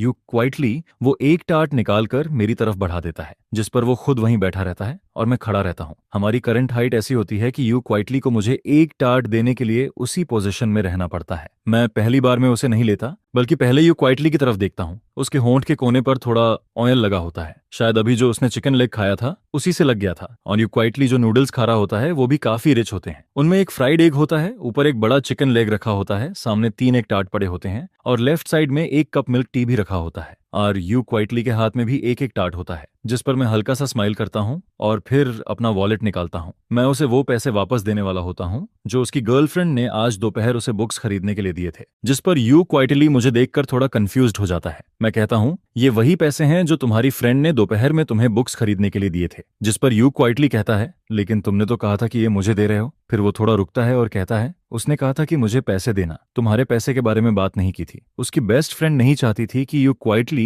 किसी दूसरे आदमी से गिफ्ट एक्सेप्ट करे, लेकिन मैं ये इमेजिन भी नहीं कर सकता कि उसकी गर्लफ्रेंड के ना होने पर मैं यू क्वाइटली को कुछ दूं। जिस पर यू क्वाइटली ज्यादा नहीं सोचता, वो हल्का सा स्माइल करता है और फिर अपने हाथ में पकड़ा एक टार्ट सीधे अपने मुंह में डाल लेता है। इसके बाद वो एक टिश्यू निकालता है, अपने हाथों पर लगा ऑयल साफ करता है, फिर दोनों हाथों से पैसे लेता है और सीधे अपने वॉलेट में रख देता है। फ्री के 100 रुपए मिलते ही वो काफी खुश लगने लगता है। मैं फिर उसकी एक्सप्रेशन देखता हूँ, जिस पर यू क्वाइटली पैसे रखकर अचानक कुछ सोचने लगता है। फिर वो एक और एग टार्ट उठाता है, सामने रखे एग टार्ट के बॉक्स में से एक निकालता है और मेरी तरफ बढ़ा देता है। जैसे ही मैं ऊपर देखता हूँ, वो मुझे देने ही वाला होता है, लेकिन उसी वक्त वो नोटिस करता है कि मैं उसे देख रहा हूँ, जिस पर वो तुरंत अपना चेहरा थोड़ा नीचे कर लेता है, जल्दी से नजरें हटा लेता है और फिर क्वाइटली मुझे वो एग टार्ट पकड़ा देता है। मैं धीरे से कहता हूँ, थैंक यू। जिस पर यू क्वाइटली को अपने चेहरे पर हल्की गर्मी फील होने लगती है। अभी मैंने उसे जिस तरह देखा था वो उसे थोड़ा स्ट्रेंज लगता है और यही देखकर उसे दोपहर वाली बात याद आ जाती है। उसे याद आता है कि उसे कुछ दिन के लिए बाहर चले जाना चाहिए था, थोड़ा लाइमलाइट से दूर रहना चाहिए था और फिर वापस आना चाहिए था। लेकिन फिर वो अपने मन में कहता है, वाह क्या जेंटल टायरेंट है। वो बुक उसने नहीं लिखी थी। यू क्वाइटली ऐसा ओल्ड फैशन्ड लोगों को हुक करने वाला टॉर्चर टाइप चीजें नहीं लिखता। जिस पर यू क्वाइटली प्रिटेंड करता है कि उसे कोई फर्क नहीं पड़ता। वो फिर से नूडल्स खाना शुरू कर देता है। एक चॉपस्टिक नूडल्स उठाता है, फिर चिकन लेग का एक बाइट लेता है और फिर नूडल सूप की एक सिप लेता है। वो अभी उठने ही वाला होता है, लेकिन उसकी नजर अचानक मेरी तरफ चली जाती है, जिस पर वो तुरंत ऊपर देखता है और मुझे बुलाता है। असल में वो सोच रहा होता है कि मुझे कल खाने पर बाहर ले जाए, लेकिन वो मेरे साथ इतना फेमिलियर नहीं होता, इसलिए उसे समझ नहीं आता कि कैसे बोले। जिस पर मैं रुक जाता हूँ और उसकी तरफ देखकर पूछता हूँ, क्या हुआ? यू क्वाइटली कुछ देर तक मुझे देखता रहता है। उसे समझ नहीं आता कि कैसे बोले। आखिर में वो बस मेरे पास वाली चेयर की तरफ इशारा करता है और कहता है, तुम थोड़ी देर बैठ जाओ, रूम में वापस जाने की जल्दी मत करो, क्योंकि अभी सिर्फ हम दोनों ही यहाँ होते हैं, इसलिए उसके पास बात करने का चांस होता है। ऐसी चीजें किसी और पर नहीं छोड़ी जा सकती, क्योंकि उसे मेरी इच्छा भी कंसिडर करनी होती है। लेकिन यू क्वाइटली को ये नहीं पता होता कि मैं उसके साथ खाने पर जाने के लिए मानूंगा भी या नहीं, जिस पर मैं उसके पास जाकर बैठ जाता हूँ। लेकिन फिर भी यू क्वाइटली कुछ नहीं बोलता। मैं उसकी तरफ देखता हूँ और वो चिकन लेग का एक बाइट लेता है। फिर थोड़ी देर बाद वो ऊपर देखकर कहता है, तुम 1 मिनट वेट करो, मैं पहले थोड़ा सोच लूं। उसे पहले से इमेजिन करना होता है कि उसकी मॉम क्या कहेगी, तभी वो मुझे साथ ले जा पाएगा। जिस पर मैं उसकी तरफ एक फोर्स्ड स्माइल देता हूँ और कहता हूँ, कोई जल्दी नहीं है। असल में मैं बस पोलाइटली बोल रहा होता हूँ, लेकिन कौन जानता था कि यू क्वाइटली सच में जल्दी नहीं करेगा। वो एक बाइट नूडल्स का खाता है, फिर चिकन लेग खाता है, फिर मिल्क टी पीता है। जब वो खाता है तो उसका लुक बिल्कुल वैसा लगता है जैसे मैंने पहले जो छोटा ग्रे रैट पाला था। जिस पर मैं सोचने लगता हूँ, यू क्वाइटली का मतलब क्या है? क्या वो मुझे बस यहाँ बैठाकर खुद को खाते हुए दिखाना चाहता है? क्या वो जानबूझकर मुझे परेशान कर रहा है? मैं वैसे भी यहाँ बैठकर काफी ऑकवर्ड फील कर रहा होता हूँ। मुझे समझ नहीं आता कि क्या करूं। और तभी जब यू क्वाइटली फाइनली कुछ बोलने वाला होता है, मैं उससे पहले बोल देता हूँ, बाय द वे, तुम आज इतनी जल्दी वापस क्यों आ गए? क्या तुम्हें अपने फ्रेंड्स के साथ नहीं जाना था? वो पिछले कुछ दिनों से यहीं रह रहा होता है। अगर उसे जाना भी हो तो वो कल दिन में कभी भी जा सकता है। वो थोड़ा स्लीपी लग रहा होता है। हालांकि अभी भी ज्यादा देर नहीं हुई होती, लेकिन वो बाहर घूमकर आया होता है। आज वो अपनी गर्लफ्रेंड के साथ बाहर गया था और अलार्म क्लॉक की वजह से उसकी आंख 11 बजे के बाद खुली थी। अगर इसे किसी नॉर्मल इंसान के शेड्यूल में कन्वर्ट किया जाए तो यू क्वाइटली को रात के बीच में सोना चाहिए था और फिर बाहर खेलने जाना चाहिए था, जिस पर वो थोड़ा कंफ्यूज्ड हो जाता है। मैं बस सिर हिलाता हूँ, कुछ नहीं बोलता, और फिर मैं मन में सोचने लगता हूँ, यू क्वाइटली की बेस्ट फ्रेंड भी मुझे साथ खींचना चाहती थी। मैं बस वेट कर रहा था कि यू क्वाइटली खुद डिनर वाली बात शुरू करे, लेकिन साफ दिख रहा होता है कि यू क्वाइटली का पूरा ध्यान नूडल्स पर होता है और उसका उस टॉपिक को छेड़ने का कोई इरादा नहीं होता। जिस पर मैं सोचने लगता हूँ, कहीं डिनर कैंसिल तो नहीं हो गया? शायद यू क्वाइटली को बोलने में शर्म आ रही हो। मैं खुद उससे पूछना चाहता हूँ, लेकिन अभी हमारा रिश्ता उस पॉइंट तक नहीं पहुंचा होता और मुझे ये भी नहीं पता होता कि अगर मैं ये बात बोलूं तो कहीं यू क्वाइटली कुछ और ही ना सोच ले। मैं इन सेंसिटिव बातों की वजह से हस्बैंड वाइफ के बीच कोई झगड़ा भी नहीं करवाना चाहता, और कॉन्फ्लिक्ट्स अवॉइड करने का सबसे आसान तरीका यही होता है कि कुछ मत बोलो, क्योंकि बाद में अगर यू क्वाइटली खुद पूछे तो मैं एक्सप्लेन भी नहीं कर पाऊंगा। जिस पर मैं खुद से पूछने का आइडिया छोड़ देता हूँ और सोचता हूँ कि यू क्वाइटली खुद ही बात करेगा। वो हमेशा खुद मेंशन करता है और जैसे ही यू क्वाइटली ये बात करेगा मैं तुरंत एग्री कर दूंगा। मैं कभी भी उसे ऑकवर्ड फील नहीं करवाना चाहता, पता ही नहीं चलता, और यू क्वाइटली बॉल के सारे नूडल्स फिनिश कर देता है। लेकिन जो बात वो मुझसे कहना चाहता था वो अभी तक अपने मन में बना नहीं पाता। जिस पर यू क्वाइटली मिल्क टी उठाता है और उसे पीते हुए खुद को काम करने लगता है। वो मन में सोचता है, अभी नहीं बोल सकता, थोड़ा और वेट करना पड़ेगा। जिस पर मुझे सच में लगने लगता है कि शायद वो बस चाहता है कि मैं उसे खाते हुए देखता रहूं। मैं देखता हूं कि यू क्वाइटली खाना खत्म कर चुका है, इसलिए मैं हल्का सा स्माइल करके पूछता हूं, तुम तो कुकिंग में अच्छे हो ना, फिर टेकआउट क्यों मंगाते हो? जिस पर यू क्वाइटली बहुत शॉर्ट में जवाब देता है, क्योंकि मैं लेजी हूं। खाना बनाने के बाद बर्तन भी धोने पड़ते हैं और उससे मेरी नींद खुल जाती है। उसकी बात सुनकर मैं कुछ देर के लिए रुक जाता हूँ। फिर थोड़ी देर बाद मैं कहता हूँ, लेकिन हर टाइम टेकआउट खाना भी सही नहीं है, हेल्थ के लिए अच्छा नहीं होता। जिस पर यू क्वाइटली बस सिर हिला देता है, लेकिन देखकर ही समझ आ जाता है कि उसने बात सुनी जरूर है पर मानी नहीं है। मैं भी ज्यादा कुछ नहीं कहता। आखिर यू क्वाइटली इतना बड़ा है कि उसे खुद डिसाइड करना चाहिए कि क्या सही है और क्या नहीं। जिस पर यू क्वाइटली नीचे बाउल में बचे सूप को देखता रहता है। वो काफी देर तक मन में सोचता रहता है और आखिर में हिम्मत करके मेरी तरफ देखता है। फिर वो धीरे से मेरा नाम लेता है। मैं उसकी तरफ देखता हूँ और पूछता हूँ, क्या हुआ? लेकिन यू क्वाइटली कुछ नहीं बोल पाता। वो बस मेरा चेहरा देखता रहता है और आखिर में जो बात उसे कहनी चाहिए थी वो फिर से अपने दिल में दबा देता है। फिर वो कहता है, कुछ नहीं, मैं डिशेस धोने जा रहा हूँ। इतना कहकर वो उठता है, नूडल बाउल उठाता है और किचन की तरफ चला जाता है। मैं उसकी पीठ को देखता रहता हूँ और मन में सोचता हूँ, यू क्वाइटली मुझसे कहना क्या चाहता था? इतनी सी बात बोलना उसके लिए इतना मुश्किल क्यों हो रहा है? और तभी मेरे मन में एक खराब थॉट आता है, क्या यू क्वाइटली मुझसे डिवोर्स लेना चाहता है? क्योंकि इसके अलावा कोई और रीजन समझ नहीं आता कि वो इतना हेजिटेट क्यों कर रहा है। यू क्वाइटली हमेशा से बहुत सॉफ्ट नेचर का रहा है, इसलिए अगर उसे कोई हर्ट करने वाली बात कहनी हो तो वो पहले बहुत सोचता है कि कैसे बोले ताकि सामने वाले को कम से कम तकलीफ हो। अगर बात सच में डिवोर्स की है तो इसमें किसी की गलती नहीं कही जा सकती। बस यही कहा जा सकता है कि हमारी फेट बस यहीं तक थी, इसलिए अलग होना आसान रहेगा। लेकिन फिर भी मुझे अंदर से थोड़ा रिग्रेट होता है, थोड़ा डिप्रेस्ड भी फील होता है। आखिर अगर मेरा डिवोर्स हो गया तो शायद मुझे यू क्वाइटली जैसा अच्छा पार्टनर दोबारा ना मिले। जिस पर मैं अंदर ही अंदर एक लंबी सांस लेता हूँ। मैं चेयर पर बैठा कुछ देर तक सोचता रहता हूँ। ज्यादा देर नहीं होती और यू क्वाइटली किचन से वापस आ जाता है। वो मुझे एक कॉम्प्लिकेटेड नजर से देखता है और फिर मैं उठकर ऊपर चला जाता हूँ। जिस पर मैं नोटिस करता हूँ कि यू क्वाइटली अभी भी मुझे देख रहा होता है और इस बार मुझे और भी ज्यादा यकीन हो जाता है कि मेरा गैस सही है। सच में यू क्वाइटली शायद मुझसे डिवोर्स लेना चाहता है। फिर मैं मन में कहता हूँ ठीक है, अगर ऐसा है तो होने दो, लेकिन फिर भी ये बात यू क्वाइटली को खुद ही बोलनी होगी। जैसे ही यू क्वाइटली अपने रूम में वापस आता है, वो तुरंत कंप्यूटर के सामने बैठ जाता है और अपनी गर्लफ्रेंड को मैसेज भेजता है, कल डिनर मैं तुम्हें ट्रीट दूंगा। मैं अपने हस्बैंड को नहीं ला सकता, वो एग्री नहीं कर रहा, और वैसे भी पैसे उसे नहीं देने हैं। जिस पर उसकी गर्लफ्रेंड रिप्लाई करती है, वो एग्री क्यों नहीं कर रहा? अगर टाइम का इश्यू है तो हम डिनर रात में कर लेंगे। यू क्वाइटली जवाब देता है, ऐसी बात नहीं है, मुझे बस लू चाओ को इनवाइट करने में बहुत ऑकवर्ड फील हो रहा है। जिस पर उसकी गर्लफ्रेंड तुरंत कहती है, इसमें ऑकवर्ड होने वाली क्या बात है, वो तुम्हारा हस्बैंड है, बस उसे खाने पर बुलाना है, इसमें डरने वाली क्या बात है। लेकिन यू क्वाइटली फिर कहता है, मुझे समझ नहीं आता कि उससे कैसे बोलूं, कहीं उसे परेशानी ना हो जाए। जिस पर क्यू आई धीरे धीरे पूरी तरह स्पीचलेस हो जाती है। फिर वो कहती है, तुम अपनी आइडेंटिटी ठीक से रिकॉग्नाइज करो, वो कोई और नहीं, तुम्हारा हस्बैंड है। लेकिन यू क्वाइटली फिर भी कहता है, बस मुझे फिर भी नहीं पता कि कैसे बोलूं। जिस पर उसकी फ्रेंड इरिटेट होकर कहती है, तुम सच में बेकार हो, अपना हस्बैंड भी नहीं संभाल सकते, चलो मुझे उसका कॉन्टैक्ट दे दो, मैं खुद उससे बात कर लेती हूँ। लेकिन यू क्वाइटली तुरंत कहता है, नहीं ऐसा मत करो। जिस पर उसकी फ्रेंड कहती है, तुम कुछ बोलोगे ही नहीं तो तुम्हें कैसे पता कि तुम्हारा हस्बैंड परेशान होगा। फिर वो अचानक पूछती है, वैसे तुम्हारे पास उसका कॉन्टैक्ट बट नहीं है क्या? तुम लोगों की शादी को आधा साल हो गया और तुम्हारे पास उसका फोन नंबर भी नहीं है। जिस पर यू क्वाइटली कहता है, बनी नहीं है। वो फिर पूछती है, तो तुम लोग नॉर्मली कांटेक्ट कैसे करते हो? यू क्वाइटली धीरे से जवाब देता है, हम कांटेक्ट ही नहीं करते। इतना सुनते ही उसकी फ्रेंड का अवतार ग्रे हो जाता है और वो ऑफलाइन चली जाती है। शायद वो यू क्वाइटली पर गुस्सा हो गई थी, लेकिन थोड़ी देर बाद वो फिर से ऑनलाइन आती है और फिर वो यू क्वाइटली को एक नया टास्क भेजती है, अपने हस्बैंड का फोन नंबर और उसका कॉन्टैक्ट लेकर आओ, रिवॉर्ड में मैं तुम्हें तुम्हारे हस्बैंड के फ्रेंड्स और उसका नंबर दूंगी। जिस पर यू क्वाइटली फोन की स्क्रीन पर लिखी उस लाइन को चुपचाप देखता रहता है और फिर वो गहरी सोच में पड़ जाता है। किसी से उसका कॉन्टैक्ट मांगना यू क्वाइटली ने पहले कभी नहीं किया था। वो रास्ते में किसी का भी नंबर लेने में ऑकवर्ड फील करता था, और ऊपर से मुझे किसी आदमी का कॉन्टैक्ट क्यों चाहिए होगा। लेकिन फिर उसे ची की बात याद आती है, वो सही कह रही थी, मैं उसका हस्बैंड हूँ, कोई और नहीं। अगर उसके पास मेरा कॉन्टैक्ट होगा तो शायद वो ऑनलाइन मुझसे ठीक से बात कर पाएगा। जिस पर यू क्वाइटली दांत भींचता है, फोन लॉक करता है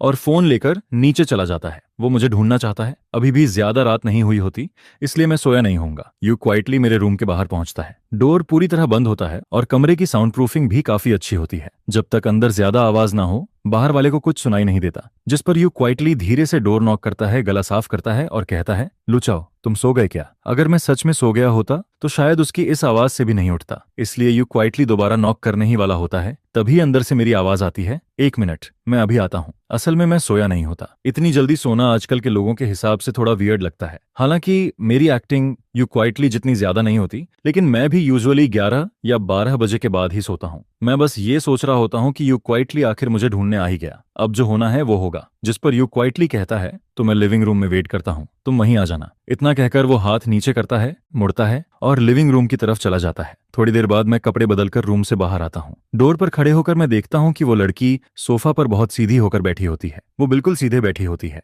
फोन उसके हाथ में होता है और उसके चेहरे पर साफ नर्वसनेस दिख रही होती है। यू क्वाइटली सिर नीचे किए बैठा होता है। मैं साफ देख सकता हूँ कि वो बहुत नर्वस है। जिस पर मैं मन में सोचता हूँ, आ गया वो मोमेंट। इतने सालों से चल रही ये शादी शायद यहीं खत्म होने वाली है। मैं अपने चेहरे के एक्सप्रेशन को कंट्रोल करता हूँ, मन की सारी बातें दबा देता हूँ और यू क्वाइटली की तरफ चलने लगता हूँ। जैसे ही यू क्वाइटली मुझे आता हुआ देखता है, वो भी तुरंत खड़ा हो जाता है, फोन नीचे रख देता है और कॉफी टेबल पर रखा पानी मेरी तरफ बढ़ा देता है। और फिर लगभग उसी टाइम पर हम दोनों एक साथ बोलते हैं। यू क्वाइटली कहता है, लू चाओ चलो फ्रेंड ऐड कर लेते हैं। और मैं कहता हूँ, यू क्वाइटली चलो डिवोर्स ले लेते हैं। दोनों की बात एक साथ निकलती है, जिस पर दोनों कुछ देर के लिए रुक जाते हैं। मैं हैरान होता हूँ कि लू चाओ उससे डिवोर्स क्यों लेना चाहेगा, आखिर क्यों? क्या कहीं कोई मिसअंडरस्टैंडिंग है? और दूसरी तरफ यू क्वाइटली को ऐसा लगता है जैसे किसी ने उसके दिल पर पानी फेर दिया हो। वो इतनी हिम्मत करके इतनी मुश्किल से मेरे पास मेरा कॉन्टैक्ट मांगने आया था और बदले में उसे ये सुनने को मिलता है कि मैं उससे डिवोर्स लेना चाहता हूँ। उसकी पहली बार किसी का कॉन्टैक्ट मांगने की कोशिश पूरी तरह फेल हो जाती है, जिस पर यू क्वाइटली का चेहरा बदल जाता है। वो थोड़ा हर्ट और थोड़ा गुस्से में लगने लगता है। वो झुककर पानी वापस टेबल पर रख देता है। मैं मन में सोचता हूँ कि वो मुझे पानी भी नहीं देना चाहता और मैं समझ नहीं पाता। इतने सालों की शादी में यू क्वाइटली को कभी मेरा कॉन्टैक्ट वर्क नहीं चाहिए था, और अब जब डिवोर्स की बात हो रही है तब उसे अचानक मेरा नंबर चाहिए। इसका मतलब क्या है? क्या ये अलग होने से पहले की आखिरी फॉर्मेलिटी है? मैं मन में सोचता हूँ कि कम से कम लू चाओ आखिर तक डिसेंट इंसान तो रहा। जिस पर यू क्वाइटली फिर से फोन उठाता है, लेकिन इस बार फोन पकड़ते हुए उसके हाथ हल्के से कांप रहे होते हैं। फिर वो मेरी तरफ देखता है और कहता है, ठीक है, मुझे रीजन बताओ, हम डिवोर्स क्यों लेंगे? उसके अंदर एक अजीब सा एहसास होता है, जैसे उसकी कोई चीज उससे छिन रही हो। वो मन में सोचता है कि शायद मैं उससे डिवोर्स इसलिए लेना चाहता हूँ क्योंकि मुझे कोई दूसरी लड़की पसंद आ गई है, लेकिन वो मुझे कुछ ब्लेम भी नहीं कर सकता। आखिर वो खुद कोई परफेक्ट वाइफ नहीं था। उसकी बात सुनकर मैं कुछ देर के लिए चुप हो जाता हूँ। यू क्वाइटली मुझसे डिवोर्स का रीजन मांग रहा होता है, लेकिन डिवोर्स की बात तो वही चाहता था ना। क्या उसे वैसे नहीं करना चाहिए था जैसे पुराने टाइम के लोग करते थे, चुपचाप मुड़कर चले जाना और खुद ही डिवोर्स की बात करना। लेकिन अब वो मुझसे कह रहा होता है कि मैं डिवोर्स चाहता हूँ, अगर जाना है तो चले जाओ, मैं मना नहीं करूंगा। लेकिन ये बात मेरे सिर पर क्यों डाल रहे हो? इस टाइम यू क्वाइटली का रिएक्शन मेरे लिए अनएक्सपेक्टेड होता है, जिस पर मैं ज्यादा सोचने लगता हूँ। लेकिन फिर मुझे लगता है डिवोर्स के अलावा और क्या रीजन हो सकता है, और वो मुझसे कुछ और बात करने में इतना हेजिटेट भी क्यों करेगा? अगर बात पैसे की होती तो यू क्वाइटली जैसे नॉवेल पब्लिश करने वाले ऑथर के पास पैसों की कमी तो नहीं होती। फिर अचानक यू क्वाइटली धीरे से कहता है, मैंने कभी नहीं सोचा कि मैं तुमसे डिवोर्स लूंगा। अपने बारे में इतना मत सोचो और ब्लेम मेरे ऊपर मत डालो। उसकी बात सुनकर मुझे लगता है जैसे दुनिया खत्म होने वाली है। मुझे तो लगने लगता है कि थोड़ी देर में शायद मुझे उसके सामने घुटनों पर बैठकर माफी मांगनी पड़ेगी। मैं अंदर ही अंदर हल्का सा हंसता हूँ, लेकिन फिर भी मुझे लगता है कि कुछ गड़बड़ है। दूसरी तरफ यू क्वाइटली के अंदर अभी भी गुस्सा भरा होता है, जिस पर वो फिर पूछता है, तुमसे किसने कहा कि मैं डिवोर्स लेना चाहता हूँ? कौन ऐसी बेकार बातें कर रहा है?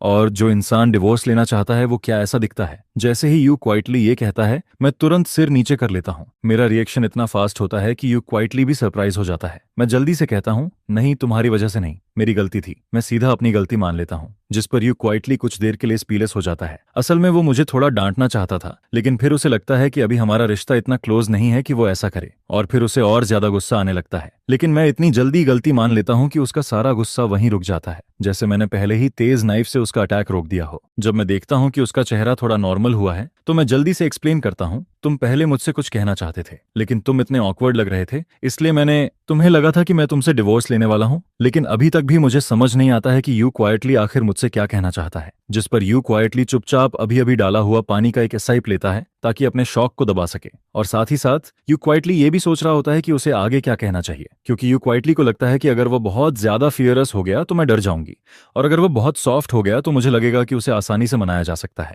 जिस पर आगे कभी भी किसी भी सिचुएशन में मैं डिवोर्स फाइल कर सकती हूँ। इसी बीच मैं अचानक उससे पूछती हूँ, बहुत डरावना है? जिसे सुनकर यू क्वाइटली एकदम कंफ्यूज हो जाता है, जिस पर वह फिर से पानी पीता है और उसके बाद बहुत सीरियस होकर जवाब देता है, क्योंकि मैं गुस्से में था और मुझे अपना गुस्सा कम करने के लिए पानी चाहिए था। जिस पर मैं अपने पीछे की तरफ इशारा करती हूँ और कहती हूँ, तो मैं बेवजह ही टेंशन फ्री हो गई। अगर तुम्हें गुस्सा कम करना है तो तुम मेरे पास आ सकते हो, मेरे पास हनीस्कल है, अगर उससे टी बनाओगे तो वह सबसे अच्छा फायर कम करता है। यह सुनकर यू क्वाइटली थोड़ा ऊपर देखता है, फिर अपनी आंखें ब्लिंक करता है और उसके बाद हल्का सा मुस्कुराता है, लेकिन वह स्माइल बिल्कुल भी नॉर्मल नहीं लगती है, बल्कि एकदम ऐसी लगती है जैसे वह अंदर से टूट रहा हो। फिर वह पूछता है, तो जब तुम गुस्सा होती हो तब क्या तुम भी पानी पीकर ठीक हो जाती हो? जिसके जवाब में मैं सिर हिलाकर कहती हूँ, नहीं, मैं तुम्हारी तरह मैजिकल नहीं हूँ, लेकिन मैं सोकर ठीक हो जाती हूँ। एक रात की नींद के बाद मैं फिर गुस्सा नहीं रहती। यह सुनकर यू क्वाइटली कुछ देर के लिए बिल्कुल स्पीचलेस हो जाता है। फिर वह पानी पीता है, खुद को काम करता है और उसके बाद फिर से पूछता है, तो तुझे क्या तुम डिवोर्स चाहती हो? असल में यू क्वाइटली अभी मुझसे ठीक से बात करना चाहता है, लेकिन उसके लिए इतने लंबे वर्ड्स बोलना बहुत मुश्किल होता है। वह हमेशा से सोशल बातों में बहुत शय रहा है, जैसे पहले कॉलेज कैफेटेरिया में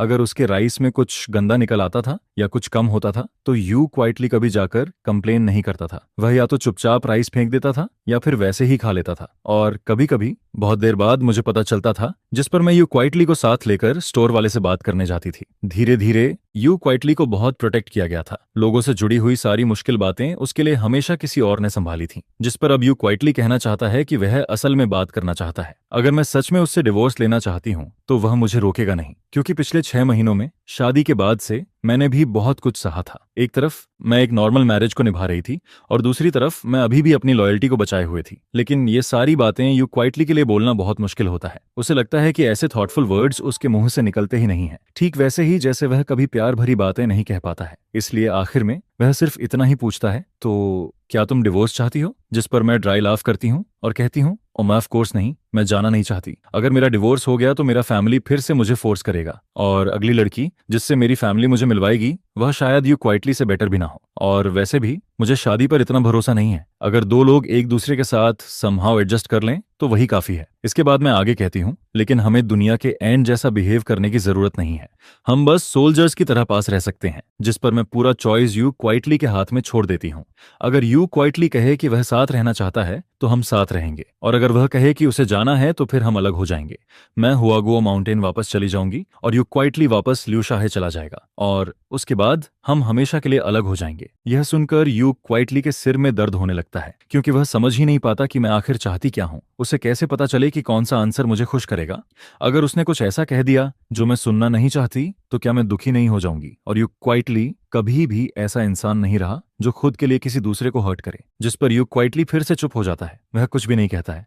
और मैं उसकी इस साइलेंस को बिल्कुल समझ नहीं पाती, क्योंकि मुझे यह समझ ही नहीं आता कि यू क्वाइटली जाना चाहता है या रुकना चाहता है। शायद यह अजीब सी मैरिज उसे पसंद नहीं है, जिस पर मैं अपने मन में फिर से साई करती हूँ। मुझे उस दिन की बात याद आती है जब जी सरनेम वाले ने यू क्वाइटली से पूछा था, तो तुम डिवोर्स चाहते हो, है ना? और तब यू क्वाइटली ने सोचा था कि अगर हम ऐसे ही चलते रहे तो हम दोनों को अलग हो जाना चाहिए। लेकिन अगर वह जाना नहीं चाहता तो वह साफ साफ क्यों नहीं कहता? इसी सोच के बीच यू क्वाइटली अचानक बोल पड़ता है, मैंने कहा ना, मैं तुमसे डिवोर्स नहीं चाहता। ये सुनते ही मैं तुरंत कहती हूँ, अगर तुम नहीं जाना चाहते तो बस ये कह दो कि तुम नहीं जाना चाहते। ऐसे चुप रहोगे तो मुझे कैसे पता चलेगा कि तुम क्या सोच रहे हो? जिस पर यू क्वाइटली अपना सिर नीचे कर लेता है। फिर वह ग्लास में बचा हुआ बाकी पानी एक ही बार में पी जाता है, जिसे देखकर मैं कुछ देर के लिए स्टंड रह जाती हूँ, क्योंकि मुझे लगता है कि यू क्वाइटली शायद एक और ग्लास पानी पीकर आएगा ताकि फिर से मुझसे लड़ सके। लेकिन ऐसा नहीं होता। यू क्वाइटली उसके बाद कुछ भी नहीं कहता है। वह सिर्फ इतना कहता है, ठीक है, मैं रूम में वापस जा रहा हूँ, आज मैंने तुम्हें अब डिस्टर्ब किया। और फिर यू क्वाइटली बिल्कुल वही करता है। वह दोनों पेपर कप्स उठाकर ट्रैश कैन में फेंक देता है, जिस पर वह धीरे धीरे स्टेयर्स पर कदम रखता है और ऊपर चला जाता है। उसे ऐसा नहीं करना चाहिए था। यू क्वाइटली को अपने दिल की सारी बातें कह देनी चाहिए थी। अगर वह नहीं बोलेगा तो मुझे कैसे पता चलेगा कि वह क्या सोच रहा है? लेकिन बात बीच में ही रुक जाती है। यू क्वाइटली आधे रास्ते में ही पीछे हट जाता है और उसके बाद सिर्फ एक ठीक है छोड़कर चला जाता है, जिस पर मुझे सिर्फ इतना फील होता है कि ये छोटी सी लड़की यू क्वाइटली अभी बहुत हर्ट है, जैसे वह अपनी सारी शिकायतें, अपना सारा दुख अपने अंदर ही दबा रहा है। नहीं, आज मुझे यू क्वाइटली से ठीक से बात करनी होगी। मुझे जानना है कि उसके दिमाग में आखिर चल क्या रहा है। जैसे ही मेरे मन में यह थॉट आता है, मैं तुरंत यू क्वाइटली का नाम लेकर उसे बुलाती हूँ, जिस पर यू क्वाइटली, जो स्टेयर्स पर आधा ऊपर जा चुका होता है, मेरी आवाज सुनते ही रुक जाता है और फिर पीछे मुड़कर मेरी तरफ देखता है। फिर भी क्या और कुछ है? यू क्वाइटली पूछता है। मैं कहती हूँ, नीचे आओ, मुझे तुमसे कुछ कहना है। जिस पर यू क्वाइटली फिर से मुड़ता है और हैंडरेल पकड़कर नीचे आने लगता है। मैं अब यू क्वाइटली के चेहरे को देखती हूँ, लेकिन उसके चेहरे पर मुझे ना गुस्सा दिखता है, ना कोई शिकायत फील होती है। फिर यू क्वाइटली नीचे आकर सोफा पर बैठता है। चाहे मैंने उसे बैठने को कहा हो या वह खुद बैठा हो, वह आखिर में सोफा पर बैठ ही जाता है। जिसके बाद मैं पहला सवाल पूछती हूँ, जब हम डिनर कर रहे थे तब तुमने कहा था कि तुम्हें मुझसे कुछ कहना है। अगर वो डिवोर्स की बात नहीं थी तो फिर क्या था? मुझे थोड़ा एरोगेंट फील होता है। पहला स्टेप ही सक्सेसफुल नहीं हुआ तो अब इसके बाद क्या करना चाहिए? जिस पर मैं देखती हूँ कि यू क्वाइटली कुछ नहीं बोलता है। मुझे बेचैनी होने लगती है और फिर से वही शुरू हो जाता है, नहीं, अगर तुम्हारे मन में कुछ है तो बोलो। तुम्हारे चेहरे को देखकर कोई कैसे समझेगा कि तुम क्या सोच रहे हो? यह कहते हुए मुझे थोड़ा डिप्रेस्ड भी फील होता है, क्योंकि दोपहर में मैंने उसे उसके बेस्ट फ्रेंड से बात करते हुए सुना था। शायद वह मुझे कोई बुक देना चाहता था। यह सुनकर मुझे लगा था कि यू क्वाइटली शायद काफी लाइवली पर्सनालिटी वाला होगा, लेकिन मेरे सामने आते ही यू क्वाइटली फिर से इंट्रोवर्ट बन जाता है। लेकिन कोई बात नहीं, मैं यू क्वाइटली को टाइम दूंगी, उसे सोचने दूंगी, सब कुछ क्लियर करने दूंगी और फिर आंसर देने दूंगी। जब दो लोग बात कर रहे होते हैं और सामने वाला मोबाइल फोन उठा ले तो वह बहुत रूड लगता है। इसलिए मैंने अपना मोबाइल नहीं देखा और यू क्वाइटली भी अपना मोबाइल नहीं देखता है, क्योंकि उसे भी पता है कि इस टाइम मोबाइल पकड़ना गलत लगेगा। इसलिए वो बस सीधा बैठा रहता है। लेकिन काफी देर तक ऐसे बैठे रहने के बाद यू क्वाइटली थोड़ा अनकंफर्टेबल फील करने लगता है, जिस पर मैं कुछ देर तक उसे देखती रहती हूँ। लेकिन यू क्वाइटली अभी भी कुछ बोलने के साइंस नहीं दिखाता है। तभी अचानक मुझे लगता है कि हम दोनों के बीच का रिश्ता कुछ अजीब हो गया है। मैं कहती हूँ, मुझे अभी तुम्हारे सामने वैसा फील हो रहा है जैसे कोई स्टूडेंट जिसे ऑफिस में बुलाया गया हो। यह सुनकर मैं खुद ही हल्का सा कंप्लेन करने वाले अंदाज में बोलती हूँ, जिस पर यू क्वाइटली हंस देता है और यह उसके तरफ से पहली रिएक्शन होती है। जैसे ही मैं उसे हंसते हुए देखती हूँ, मैं तुरंत मौका देखकर कहती हूँ, यू क्वाइटली, तुम्हें इतना सोचने की जरूरत नहीं है। तुम्हें बस सीधे बोलना चाहिए कि तुम डिवोर्स नहीं चाहते और जो भी तुम्हारे मन में है वह सब बोल देना चाहिए। मैं उसे बहुत इनकरेजिंग नजरों से देखती हूँ, लेकिन एक पल के लिए मुझे खुद पर ही अजीब फील होता है, जैसे मैं कोई स्ट्रेंज अंकल हूँ जो किसी बच्चे को समझा रहा हो। ठीक है, यू क्वाइटली सिर हिलाता है, लेकिन उसका जवाब इतना सिंपल होता है कि मुझे लगता है जैसे वह बस बात खत्म करने के लिए बोल रहा है और मुझे समझ नहीं आता कि अब यू क्वाइटली के साथ क्या करूं। इसलिए मैं बस उसे उम्मीद भरी नजरों से देखती रहती हूँ और मेरी यह नजर यू क्वाइटली को एम्बैरेस्ड कर देती है, जिस पर वह तुरंत हाथ उठाकर कहता है, मैं सच में तुमसे झूठ नहीं बोल रहा हूँ। मैं प्रॉमिस करता हूँ कि आगे से जो भी सोचूंगा सब बोल दूंगा। मैं तुरंत कहती हूँ, तो फिर जो बात तुम पहले मुझसे कहना चाहते थे वही बोलो। जिस पर यू क्वाइटली थोड़ा एम्बैरेस्ड होकर 2 बार खांसता है, लेकिन उसके बाद भी वह कुछ नहीं बोलता। मैं कुछ देर उसे देखती हूँ और फिर कहती हूँ, मुझे नहीं लगता कि आज हम दोनों की बात आगे बढ़ पाएगी। छोड़ो, कोई बात नहीं, तुम जल्दी रेस्ट कर लो। मैं गहरी सांस लेती हूँ और उठकर जाने लगती हूँ। रुको। जैसे ही यू क्वाइटली देखता है कि मैं जा रही हूँ, वह जल्दी से मेरे कपड़ों का किनारा पकड़ लेता है, क्योंकि उसे हमेशा लगता है कि अगर वह मुझे ऐसे ही जाने देगा तो कुछ अच्छा नहीं होगा। लेकिन मुझे रोकने के बाद भी उसे समझ नहीं आता कि आखिर क्या कहना चाहिए। जिस पर मैं नीचे देखती हूँ, यू क्वाइटली मेरे कपड़ों का किनारा पकड़े होता है। फिर वह सिर उठाकर मेरी तरफ देखता है, लेकिन अगले ही पल उसका चेहरा लाल हो जाता है। उसे लगता है कि उसने कुछ गलत कर दिया, जिस पर वह तुरंत मेरा कपड़ा छोड़ देता है, जैसे उसने कोई बहुत बड़ी गलती कर दी हो। और फिर वह अपना वही हाथ जो अभी अभी मेरे कपड़े पकड़ रहा था, अपनी पीठ के पीछे छुपा लेता है, ताकि मैं उसे ना देख सकूं। असल में यह कोई बड़ी बात नहीं थी, लेकिन यू क्वाइटली को लगता है कि शायद यह बात मेरे लिए परेशानी बन सकती है। यू क्वाइटली धीरे से कहता है, मुझे नहीं पता कि यह बात तुम्हारे लिए ट्रबल बनेगी या नहीं। जिस पर मैं तुरंत कहती हूँ, अगर तुम बताओगे ही नहीं तो मुझे कैसे पता चलेगा कि वह ट्रबल है या नहीं। छिन मनमन ने भी उससे यही कहा था, लेकिन फिर भी यू क्वाइटली को हमेशा लगता है कि ऐसा करना सही नहीं है। उसे लोगों को परेशान करना पसंद नहीं है, और छिन मनमन तो उसके पास रिलेशनशिप की वजह से थी, लेकिन मेरे साथ उसके और मेरे बीच सिर्फ एक मैरिज का रिश्ता है। जिस पर यू क्वाइटली अचानक कहता है, अभी हम डिवोर्स की बात कर रहे थे, तुम जाना चाहती हो या नहीं जाना चाहती? मुझे सीधे पूछना चाहिए था। अब यू क्वाइटली थोड़ा परेशान होकर मेरी तरफ देखता है और फिर आखिरकार सब कुछ बोल देता है। मुझे कैसे पता चले कि कौन सा जवाब तुम्हें हर्ट करेगा? अगर तुम डिवोर्स चाहती हो और मैं कह दूं कि मैं डिवोर्स नहीं चाहता, तो क्या तुम सिर्फ मेरी वजह से अगले आधे साल तक मेरे साथ रहोगी? इसलिए मैं हमेशा चॉइस तुम्हारे हाथ में छोड़ता रहा हूं। मैं चाहता था कि फैसला तुम करो। फिर वो मेरी तरफ देखता है और कहता है, तुम बस मुझे एक क्लियर आंसर दे दो, चाहे तुम जाना चाहती हो या नहीं जाना चाहती। इन दोनों में से कोई एक आंसर दे दो। फिर मुझे क्यों पूछना चाहिए कि मैं क्या चाहता हूँ? इस बार यू क्वाइटली बहुत कुछ बोल देता है और मैं उसकी सारी बातें बहुत ध्यान से सुनती हूँ। जब वह बोलना खत्म करता है, तब मुझे समझ आता है कि यू क्वाइटली बहुत ज्यादा सोचता है, लेकिन हमेशा सिर्फ दूसरों के बारे में सोचता है, कभी खुद के बारे में नहीं। जिस पर मैं उससे पूछती हूँ, क्या तुम्हारी फीलिंग्स इंपॉर्टेंट नहीं है? मैंने उसके बारे में बहुत सोचा था, इसलिए जब मैंने उससे कहा कि मैं डिवोर्स नहीं चाहती, तब मैंने पूरा फैसला उसके हाथ में छोड़ दिया था, क्योंकि उस टाइम मुझे समझ नहीं आ रहा था कि यू क्वाइटली क्या चाहता है। मैरिज तभी चलती है जब दोनों लोग उसे चलाना चाहते हों। अगर एक इंसान ही उसे निभाना चाहता रहे और दूसरा नहीं, तो फिर उसका कोई मतलब नहीं होता। इसलिए चॉइस उसके हाथ में देना कोई बड़ी बात नहीं थी। मुझे बस इतना चाहिए था कि यू क्वाइटली अपने मन की बात बता दे। उसके बाद हम दोनों मिलकर डिसाइड कर सकते थे कि आगे क्या करना है। लेकिन मैंने नहीं सोचा था कि प्रॉब्लम सिर्फ इतनी सी होगी। ये सुनकर यू क्वाइटली एकदम स्टंडन रह जाता है। वह धीरे से अपना मुंह खोलता है और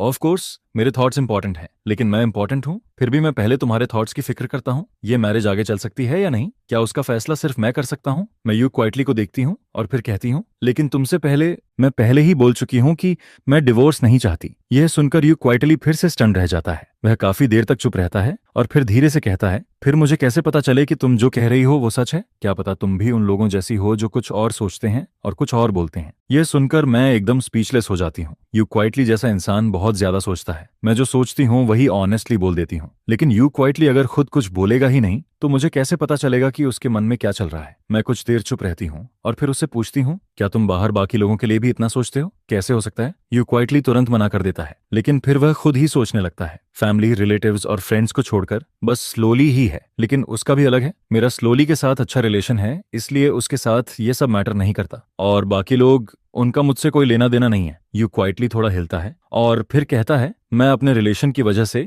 किसी और को हर्ट नहीं करूंगा, और जो लोग मेरे लिए मैटर नहीं करते उनके लिए मैं खुद को भी अपसेट नहीं करूंगा। यह सुनकर मैं मन में सोचती हूँ, अगर ऐसे हिसाब लगाऊं तो यू क्वाइटली की लिस्ट में मैं शायद पहली बार सबसे ऊपर हूँ। जिस पर मैं पूछती हूँ, और मैं ऑन ऑफ कोर्स तुम उनसे अलग हो। अलग कैसे? उनकी क्या आइडेंटिटी है और मेरी क्या आइडेंटिटी है? यह सुनते ही यू क्वाइटली चुप हो जाता है। वह कुछ नहीं बोलता। असल में यह एकदम नॉर्मल सवाल था, लेकिन ना जाने क्यों यू क्वाइटली को यह सवाल कुछ अलग ही फील करवाता है, जैसे मैं उसके लिए कोई स्पेशल पर्सन हूँ। मैं फिर पूछती हूँ, तो फिर मेरी आइडेंटिटी क्या है? मैं बस ये सुनना चाहती हूँ कि यू क्वाइटली खुद अपने मुंह से बोले, लेकिन यू क्वाइटली फिर भी नहीं बोलता। शायद वह कहना चाहता है, कन्वी तुम मेरे हस्बैंड हो, लेकिन उसके लिए यह लाइन बोलना बहुत ज्यादा ऑकवर्ड है, क्योंकि अगर वह ऐसी बातें बोलेगा तो शायद फिर उसे लगेगा कि लोग उसे चिढ़ाएंगे या कहेंगे कि वह बहुत इमोशनल हो रहा है। जिस पर यू क्वाइटली का चेहरा फिर से लाल हो जाता है। वह कुछ भी नहीं बोल पाता। उसका एक्सप्रेशन देखकर मैं अचानक हंस देती हूँ, क्योंकि अब मुझे समझ आने लगता है, मैं यू क्वाइटली के लिए सिर्फ एक नॉर्मल रूममेट नहीं हूँ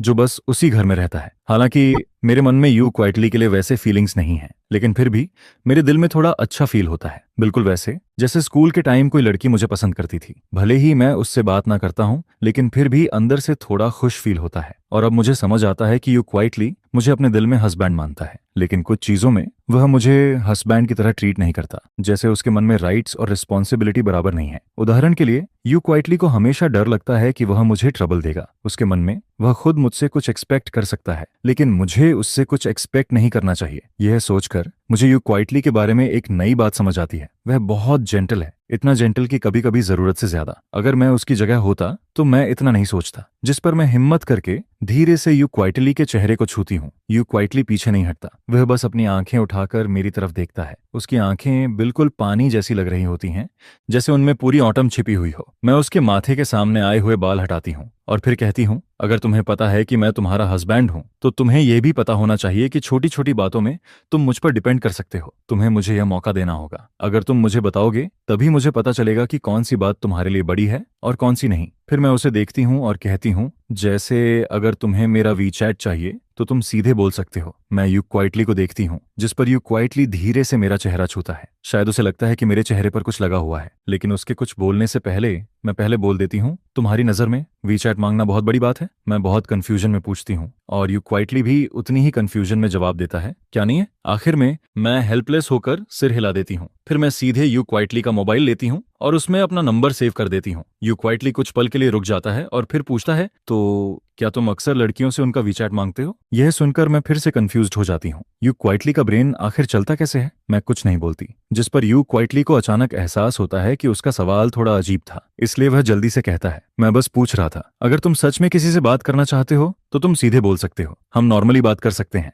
और अगर तुम नहीं बताना चाहते तो भी ठीक है। लेकिन उसे शायद अभी भी लगता है कि यह काफी नहीं है, इसलिए वह जल्दी से एक और लाइन जोड़ देता है, मैं गुस्सा नहीं करूंगा। यू क्वाइटली बहुत जेंटल टोन में ये कहता है, लेकिन मुझे ये सुनकर बिल्कुल अच्छा नहीं लगता, बल्कि ऐसा लगता है जैसे ये कोई डेंजरस लाइन हो, क्योंकि दुनिया में बहुत लोग कहते हैं कि वह गुस्सा नहीं होंगे, लेकिन असल में बाद में वही सबसे ज्यादा गुस्सा करते हैं। जिस पर मैं तुरंत कहती हूँ, कैसी बात कर रहे हो? मैं क्या वैसा इंसान लगता हूँ? यह सुनकर यू क्वाइटली हल्का सा सिर हिलाता है और मुझे लगता है कि अब वह नाराज नहीं है। मैं धीरे से हूं कहती हूँ और फिर टॉपिक बदलने का फैसला करती हूँ। तो तुम जो पहले मुझे कुछ बताना चाहते थे, क्या वह सिर्फ वीचैट जैसी छोटी सी बात पर? यू क्वाइटली अचानक से सेंसिटिव हो गया। शायद मुझे ऐसा सिर्फ फील हुआ हो, लेकिन उसकी बातों में मुझे थोड़ा सार्कास्टिक टोन सुनाई देता है। असल में ऐसा नहीं है कि मैं तुम्हें फोन पर बताऊंगा, क्योंकि इंटरनेट पर बोलना आसान लगता है। आखिर अगर वह बात सामने बोल सकता तो पहले ही बोल देता। लेकिन सच में मेरे और उसके बीच हर बात फेस टू फेस होना जरूरी नहीं है। जैसे जब मैं ऑफिस से घर लौटता हूँ, तब वही टाइम होता है जब यू क्वाइटली उठता है। वह मुझे छोटे छोटे नोट्स छोड़ता है, जैसे लाइट्स बंद करना मत भूलना। अगर वह सामने बोलता और कहीं उससे कोई कॉन्फ्लिक्ट हो जाता तो क्या होता, लेकिन नोट अलग होता है। अगर मेरा टेम्पर खराब होता तो शायद मैं वो नोट फाड़ कर ट्रैश कैन में फेंक देता। और फिर रात में जब यू क्वाइटली नीचे आता और बैले की लाश देखता, तब उसे समझ आता कि यह इंसान इतना इजी नहीं है, और उसके बाद वह मुझसे और कम बात करता। लेकिन अच्छा है कि मेरा टेम्पर इतना खराब नहीं है। मुझसे बात करने के बाद यू क्वाइटली अपना फोन लेकर जल्दी जल्दी सेकंड फ्लोर पर चला जाता है और मुझे ज्यादा देर वेट नहीं करना पड़ता। थोड़ी देर बाद मेरे वीचैट पर एक फ्रेंड रिक्वेस्ट आती है। उसका प्रोफाइल फोटो मेई यांगयांग का होता है और नेम लिखा होता है, तुम मुझे प्रिंसेस मेई यांगयांग बुला सकते हो। ये यू जिंगशी का अकाउंट होता है, वही लड़की जो हमेशा बहुत सीरियस और डीप लगती है। अगर मैंने पहले ही यू जिंगशी का वीचैट ऐड कर लिया होता तो शायद मैं उसके बारे में इतनी बड़ी मिसअंडरस्टैंडिंग नहीं करता। फ्रेंड रिक्वेस्ट एक्सेप्ट करते ही यू क्वाइटली मुझे मैसेज भेजता है, मैं यू क्वाइटली हूँ। उसके बाद वह नंबर्स की एक लाइन भेजता है, वह उसका फोन नंबर होता है। मैं तुरंत उसे सेव कर लेता हूँ। कॉन्टैक्ट सेव करते हुए मैं यही सोच रहा होता हूँ कि यह छोटी सी लड़की यू क्वाइटली बाहर से इतनी इंट्रोवर्ट लगती है, लेकिन जैसे ही फोन हाथ में आता है वह खुद बात शुरू कर देती है। मैं अभी उसका नाम एडिट ही कर रहा होता हूँ, तभी यू क्वाइटली के मैसेजेस एक के बाद एक आने लगते हैं। इतने मैसेज आ जाते हैं कि कॉन्टैक्ट सेव करने के बाद मुझे वापस जाकर सारे मैसेज पढ़ने पड़ते हैं। असल में कोई बहुत बड़ी बात नहीं थी। हालांकि उसने हाँ बोल दी थी, लेकिन उसने किन मेमिंग से कहा था कि शायद वह मुझे बाहर नहीं ला पाएगी। सब कुछ सिचुएशन पर डिपेंड करेगा। उसका मतलब बस इतना था कि वह मुझे अपने फ्रेंड से मिलवाना चाहती है। मैं उसकी बात समझ जाता हूँ, बिल्कुल वैसे ही जैसे मेरे फ्रेंड्स हमेशा कहते रहते हैं कि यू क्वाइटली को एक बार बाहर खाने पर लेकर आओ। अब चिन मिंगमिंग और यू क्वाइटली ने टाइम और जगह थोड़े से अलग अलग रख दी है और मुझे कहा है कि जो कन्वीनियंट लगे मैं चुन लूं। जहां तक बिल की बात है, अगर मैं उनके साथ जाने के लिए रेडी हो जाऊं तो बाद में यू क्वाइटली मुझे पैसे ट्रांसफर कर देगा और फिर बिल मैं पे करूंगा, क्योंकि उसके हिसाब से उसके बेस्ट फ्रेंड के सामने उसका हस्बैंड बिल पे करे तो उसे अच्छा लगेगा। लेकिन यू क्वाइटली सच में मुझे बिल पे नहीं करने देगा। उसने पहले जो कहा था कि किन मैंगमैंग बिल देगी, वह बस मजाक था। आखिर किन मैंग मैंग इतनी दूर से आई है, वह सच में उससे पैसे कैसे ले सकता है। यू क्वाइटली अपने मैसेज में एक एक करके सारी बातें समझाता जाता है, और जब उसे लगता है कि जो कुछ कहना था वह सब कह दिया, तब वह आखिर में एक छोटा सा समरी मैसेज भेजता है, बस इतना ही, बाकी कुछ नहीं है। और उसके साथ वह एक सॉफ्ट सा इमोजी भी भेजता है। मैं शुरू से आखिर तक सारे मैसेज पढ़ता हूँ और फिर सोचता हूँ यह तो वही सब है जो मैंने पहले ही सुन लिया था। अब मैं सिर्फ इतना समझ सकता हूँ कि आगे से मुझे ये उम्मीद नहीं करनी चाहिए कि यू क्वाइटली खुद से आकर कुछ बोलेगा। मुझे खुद उससे पूछना होगा। अगर मैं उसका वेट करूंगा तो शायद अगले जन्म तक वेट करता रह जाऊंगा। मैं उसे बस एक ठीक है भेज देता हूँ। असल में यह कोई बड़ी बात नहीं थी जिस पर यू क्वाइटली तुरंत एक खुश वाला स्टिकर भेज देता है। मैं इमेजिन करता हूँ कि दूसरी तरफ यू क्वाइटली अपने फोन को देखकर उसी स्टिकर जैसी स्माइल कर रहा होगा, और फिर मैं सोचने लगता हूँ जब यू क्वाइटली सच में हंसता होगा तो कैसा लगता होगा। मैं अपने होंठ दबाता हूँ और तभी अचानक मुझे कुछ याद आता है। मैं उसके एक पुराने मैसेज को ऊपर स्क्रॉल करके देखता हूँ। तुमने खुद कहा था कि यह कोई बड़ी बात नहीं है, फिर तुम इसे बोलने में इतना हेजिटेट क्यों कर रहे थे। इस बार यू क्वाइटली बहुत जल्दी रिप्लाई करता है, इंटरनेट पर यह बड़ी बात नहीं है। मैं पूछता हूँ क्यों, जिस पर यू क्वाइटली जवाब देता है क्योंकि इंटरनेट पर हम कपल हैं। मैं आगे कुछ और पूछना चाहता हूँ, लेकिन उससे पहले ही यू क्वाइटली एक के बाद एक कई मैसेज भेज देता है। अपनी प्यारी वाइफ को किस करो, अपने हस्बैंड को चुपचाप आंसर दो आई लव यू, मुझे नोट्स भेजो, और होटल जल्दी चूज करना मत भूलना। यह पढ़कर मैं एकदम स्टंड रह जाता हूँ। मेरा मन करता है कि अभी इसी वक्त ऊपर जाकर देखूं कि यू क्वाइटली आखिर फोन के सामने बैठकर यह सब कैसे टाइप कर रहा है। मैं फोन की स्क्रीन पर लिखे हुए 4 वर्ड्स को देखता रहता हूँ। अपने हस्बैंड को किस करो। कौन कहेगा कि यू क्वाइटली इतना सिंपल है। मैंने नहीं सोचा था कि इस छोटे से इंसान के 2 चेहरे होंगे। सेकंड फ्लोर पर मैसेज भेजने के बाद यू क्वाइटली वापस बेड पर चला जाता है और फिर कमरे का दरवाजा लॉक कर लेता है। अगर मैं अभी ऊपर चला जाऊं तो शायद बात अच्छी तरह खत्म नहीं होगी। अगर कल मैं उससे नहीं मिल पाया तो फिर रहने दो। इंटरनेट वाला यू क्वाइटली रियल लाइफ वाले यू क्वाइटली से बिल्कुल अलग है। मैं बेड पर लेटा रहता हूँ और अभी भी यही सोच रहा होता हूँ कि उसके कॉन्टैक्ट का नाम क्या रखूं। काफी देर सोचने के बाद मैं पहले उसका नाम क्वाइट रखता हूँ, फिर उसे बदलकर वाइफ कर देता हूँ। आखिर वह मेरी वाइफ ही तो है, और जब यू क्वाइटली मुझे हस्बैंड बुला सकता है तो मैं उसे वाइफ क्यों नहीं बुला सकता। यह सोचकर मुझे थोड़ा अच्छा फील होता है। लेकिन कुछ देर बाद मैं फिर उसका नाम बदलकर वापस क्वाइट कर देता हूँ। अभी काफी रात बाकी है और मुझे अभी नींद नहीं आ रही, जिस पर मेरी नजर उस बुक पर पड़ती है। मैं गहरी सांस लेता हूँ और फिर सोचता हूँ नहीं, ये बुक अच्छी नहीं है। असल में बुक नहीं, यू क्वाइटली अच्छा है। और यू क्वाइटली का पेन नेम भी बहुत अलग है, सॉफ्ट स्ट्रॉबेरी क्राइंग बन। उस पेन नेम के नीचे साफ साफ एक लोगो बना हुआ होता है। हे भगवान, अगर मैंने इसे अपनी खुद की आंखों से नहीं देखा होता तो डुआन रेन कभी भी यू जिंगशियन को इस साइडोनिम से कनेक्ट नहीं करता। जिस पर जब मैं यू जिंग की बुक फ्लिप करके देखता हूँ तो मुझे पता चलता है कि उसने इसे इतने कैजुअली छुपा रखा था। फिर मैं भी कैजुअली एक बुक ढूंढता हूँ और उसे उसमें ऐड कर देता हूँ, जिसके बाद मैं यू क्वाइटली के लिए एक ग्रुप बना देता हूँ ताकि उसे स्पेशल अटेंशन पर रख सकूं। जिस पर फ्यूचर में जब भी यू क्वाइटली ग्रुप में कुछ बोलता है तो मैं तुरंत अंदर जाकर उसे पकड़ सकूं। काफी टाइम हो चुका था जब उसकी पिछली बुक फिनिश हुई थी, जिसके बाद मैं उससे पूछता हूं कि वह नई बुक कब स्टार्ट करने वाला है। शायद मियान मियान को यू क्वाइटली की अंडरवर्ल्ड वाली रूटीन पहले से पता थी, जिस पर मियान मियान जानबूझकर शाम का टाइम चूज करता है ताकि यू क्वाइटली से आराम से बात कर सके। घबराओ मत, मैंने रिसेंटली आउटलाइन का थोड़ा पार्ट लिखना स्टार्ट किया है। यह सुनकर मियान मियान ऑलमोस्ट पागल हो जाता है। फिर वह कहता है तो अब तुम मुझे ये बता रहे हो कि तुम बस आउटलाइन प्रिपेयर कर रहे हो। जिस पर लिन क्वाओ क्वाओ को शू की बातों पर बिल्कुल भी भरोसा नहीं होता। फिर वह कहती है इंस्पिरेशन ढूंढना भी तो आउटलाइन प्रिपेयर करने का ही पार्ट होता है। जिसके जवाब में मियान मियान फिर कहता है तुम्हें मुझ पर भरोसा रखना चाहिए। मैं कैसे मान लूं तुम कब काम करते हो और कब फिश करते हो। तुम इंस्पिरेशन आखिर ढूंढते कैसे हो, मुझे भी बताओ। जिस पर यू क्वाइटली जवाब देता है सुनो, इंस्पिरेशन ढूंढने का मेरे पास अभी टाइम नहीं है, अभी तो बस पहले उसे ले आओ। मैं रिसेंटली अपने हस्बैंड के साथ डेटिंग कर रहा हूँ सकता। यह सुनकर सामने वाला हैरान रह जाता है। फिर यू क्वाइटली आगे कहता है मैं हस्बैंड का ख्याल रखता हूँ, बच्चे का भी ख्याल रखता हूँ, और अभी मुझे बच्चे को हुए पूरे 8 महीने हो चुके हैं। मेरी लाइफ कितनी मिसरेबल हो गई है। जिस पर कोई पूछता है और तुम्हारा हस्बैंड कहाँ है। यू क्वाइटली कैजुअली जवाब देता है मेरा हस्बैंड मेरे बगल में ही लेटा है। यह सुनते ही मैं दांत भींचकर पोर्सलेन नाइफ पर हाथ मार देता हूँ। फिर मैं कहता हूँ सुन लो, तुम्हारे रिकमेंडेशन का दूसरा हाफ गया, अभी चाहिए तुम्हें। जिस पर एक और केस फ्लैश होकर सामने आता है। हालांकि मेरा दिल अभी भी हॉर्स लेटर पर नहीं था, लेकिन मेरा हाथ फिर भी कीबोर्ड को टच करता रहता है। फिर अचानक मियान मियान का अवतार डार्क हो जाता है। कंग्रेचुलेशंस, यू क्वाइटली ने आखिरकार तुम्हें याद कर लिया। जिस पर मैं धीरे धीरे सक्सेसफुल तो हो जाता हूँ, लेकिन साथ ही दूसरे इंसान पर गुस्सा भी आने लगता है। मैं आधा गुस्से में होता हूँ लेकिन पूरी तरह नहीं। फिर अगले दिन मैं बुक स्टोर में बैठा होता हूँ और आसपास देखने लगता हूँ कि यहाँ कौन सी चीज खाने के लिए अच्छी है। काफी देर तक सर्च करने और कई ऑप्शंस देखने के बाद मुझे आखिरकार एक हॉट पॉट रेस्टोरेंट मिल जाता है। लेकिन फिर भी मैं यूजिंग की ओपिनियन को कंसिडर करता हूँ,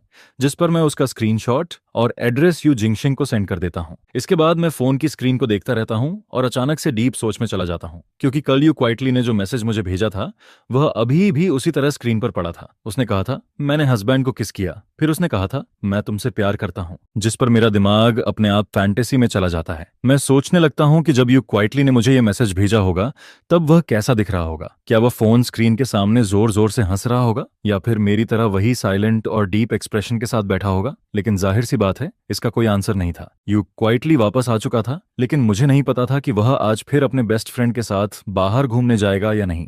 अगर वह बाहर जाता तो शायद उसे जल्दी उठना पड़ता, लेकिन उसके बुक ग्रुप में कल रात से लेकर आज तक यू क्वाइटली की एक भी आवाज नहीं आई थी। मैं दोपहर तक यू क्वाइटली के रिप्लाई का वेट करता रहता हूँ। फिर अचानक एक मैसेज आता है, हाँ तुम टाइम सेट कर दो। जिस पर मैं रिप्लाई करता हूँ, टाइम तो सेट है, तुम बस मुझे सीधे बता दो। उसी समय मुझे उसकी तरफ से कुछ नॉइजेज सुनाई देती है। फिर मैं पूछता हूँ, क्या तुम अभी बाहर हो। जिस पर यू क्वाइटली एक वॉइस भेजता है और मुझसे पूछता है, मैं अपने बेस्ट फ्रेंड के साथ ब्रेकफास्ट कर रहा हूँ। मैं कुछ देर के लिए चुप हो जाता हूँ, क्योंकि दोपहर के 12 बजे ब्रेकफास्ट करना थोड़ा अजीब था। लेकिन फिर मैं सोचता हूँ, छोड़ो, मुझे इन डिटेल्स से क्या लेना। यू क्वाइटली अगर 12 बजे ब्रेकफास्ट कर रहा है तो ये भी अपने आप में काफी बड़ी बात है। इसके थोड़ी देर बाद यू क्वाइटली मुझे एक और फोटो भेजता है, जिसमें एक बहुत सिंपल रामेन दिख रहा होता है। जिस पर जब मैं उसे ध्यान से देखता हूँ तो रियलाइज करता हूँ कि कल रात उसने जो नूडल्स खाए थे उनके मुकाबले ये काफी ज्यादा सिंपल और वेजिटेरियन लग रहे थे। कल वाले नूडल्स में जो बड़ा चिकन लेग था वह भी गायब था। जिस पर मैं क्वाइटली उसे एक रेड एनवेलप भेज देता हूँ और लिखता हूँ, जाकर कुछ अच्छा खा लो, खुद को इतना भूखा मत रखो कि तुम और पतले हो जाओ। यू क्वाइटली नूडल्स का एक बाइट लेते हुए मुझे वॉइस भेजता है, अगर मैं भूख से पतला हो गया तो तुम मुझे पकड़ोगे कैसे। तुम्हें तो वैसे भी मेरी बोन्स पकड़ने में अनकंफर्टेबल फील होगा,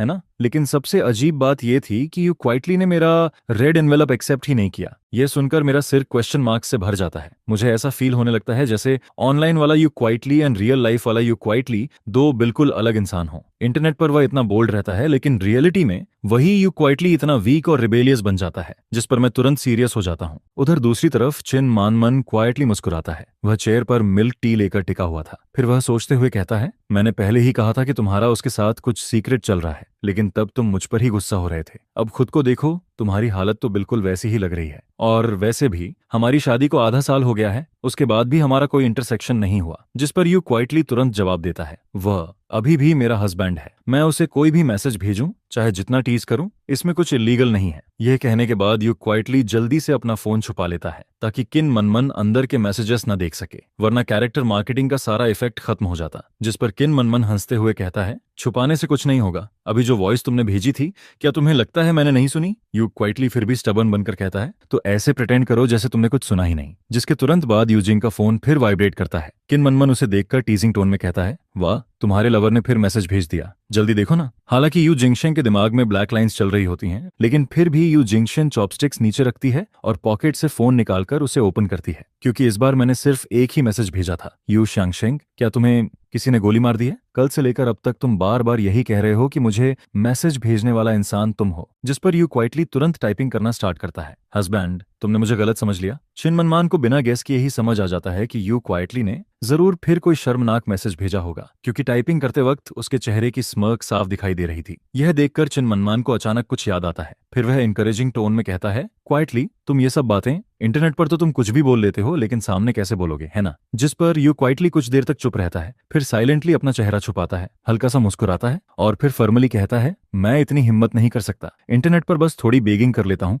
लेकिन रियलिटी में मैं अभी भी छुपता रहता हूँ, एक ऑस्ट्रिच की तरह। जिस पर किन मनमन ठंडे अंदाज में उसे खींचता और दबाता है, फिर हंसते हुए कहता है, जब तुम्हारा दिमाग इतना हॉट हो जाता है तब भी तुम खाली नहीं बैठते। आखिर डर किस बात का है। अभी तो तुम खुद बोल रहे थे कि वो तुम्हारा हस्बैंड है। यह सुनकर यू क्वाइटली का चेहरा थोड़ा रेड हो जाता है। फिर वह गुस्से में किन मनमन को घूरता है और कहता है, अपनी चीज पियो। क्या मिल्क टी पीते हुए भी तुम्हारा मुंह बंद नहीं हो सकता। लेकिन साफ लग रहा था कि वह सच में यू क्वाइटली को और ज्यादा नर्वस करना चाहता था। असल में किन मनमन का मन कर रहा था कि वह यू क्वाइटली को और छेड़े, लेकिन फिर वह सोचता है कि ये दोनों ऑलरेडी मैरिड हैं, तो यहाँ किसी को मिलाने की जरूरत ही नहीं है। आखिर अगर फीलिंग्स होंगी तो वो दोनों के बीच धीरे धीरे अपने आप डेवलप हो जाएंगी। और अगर फीलिंग्स नहीं होंगी तो जबरदस्ती कुछ करना भी सही नहीं होगा। जिस पर क्वीन मनमन क्वाइटली डिसाइड करता है कि वह बीच में नहीं पड़ेगा। यू क्वाइटली अपने हस्बैंड के साथ कैसे बात करता है यह उसी पर छोड़ देना चाहिए। ब्रेकफास्ट थोड़ा लाइट होना चाहिए। इसी वजह से यू क्वाइटली ने क्रिस्पी रामेन ऑर्डर किया था। हालांकि उस वक्त ऑलरेडी दोपहर हो चुकी थी।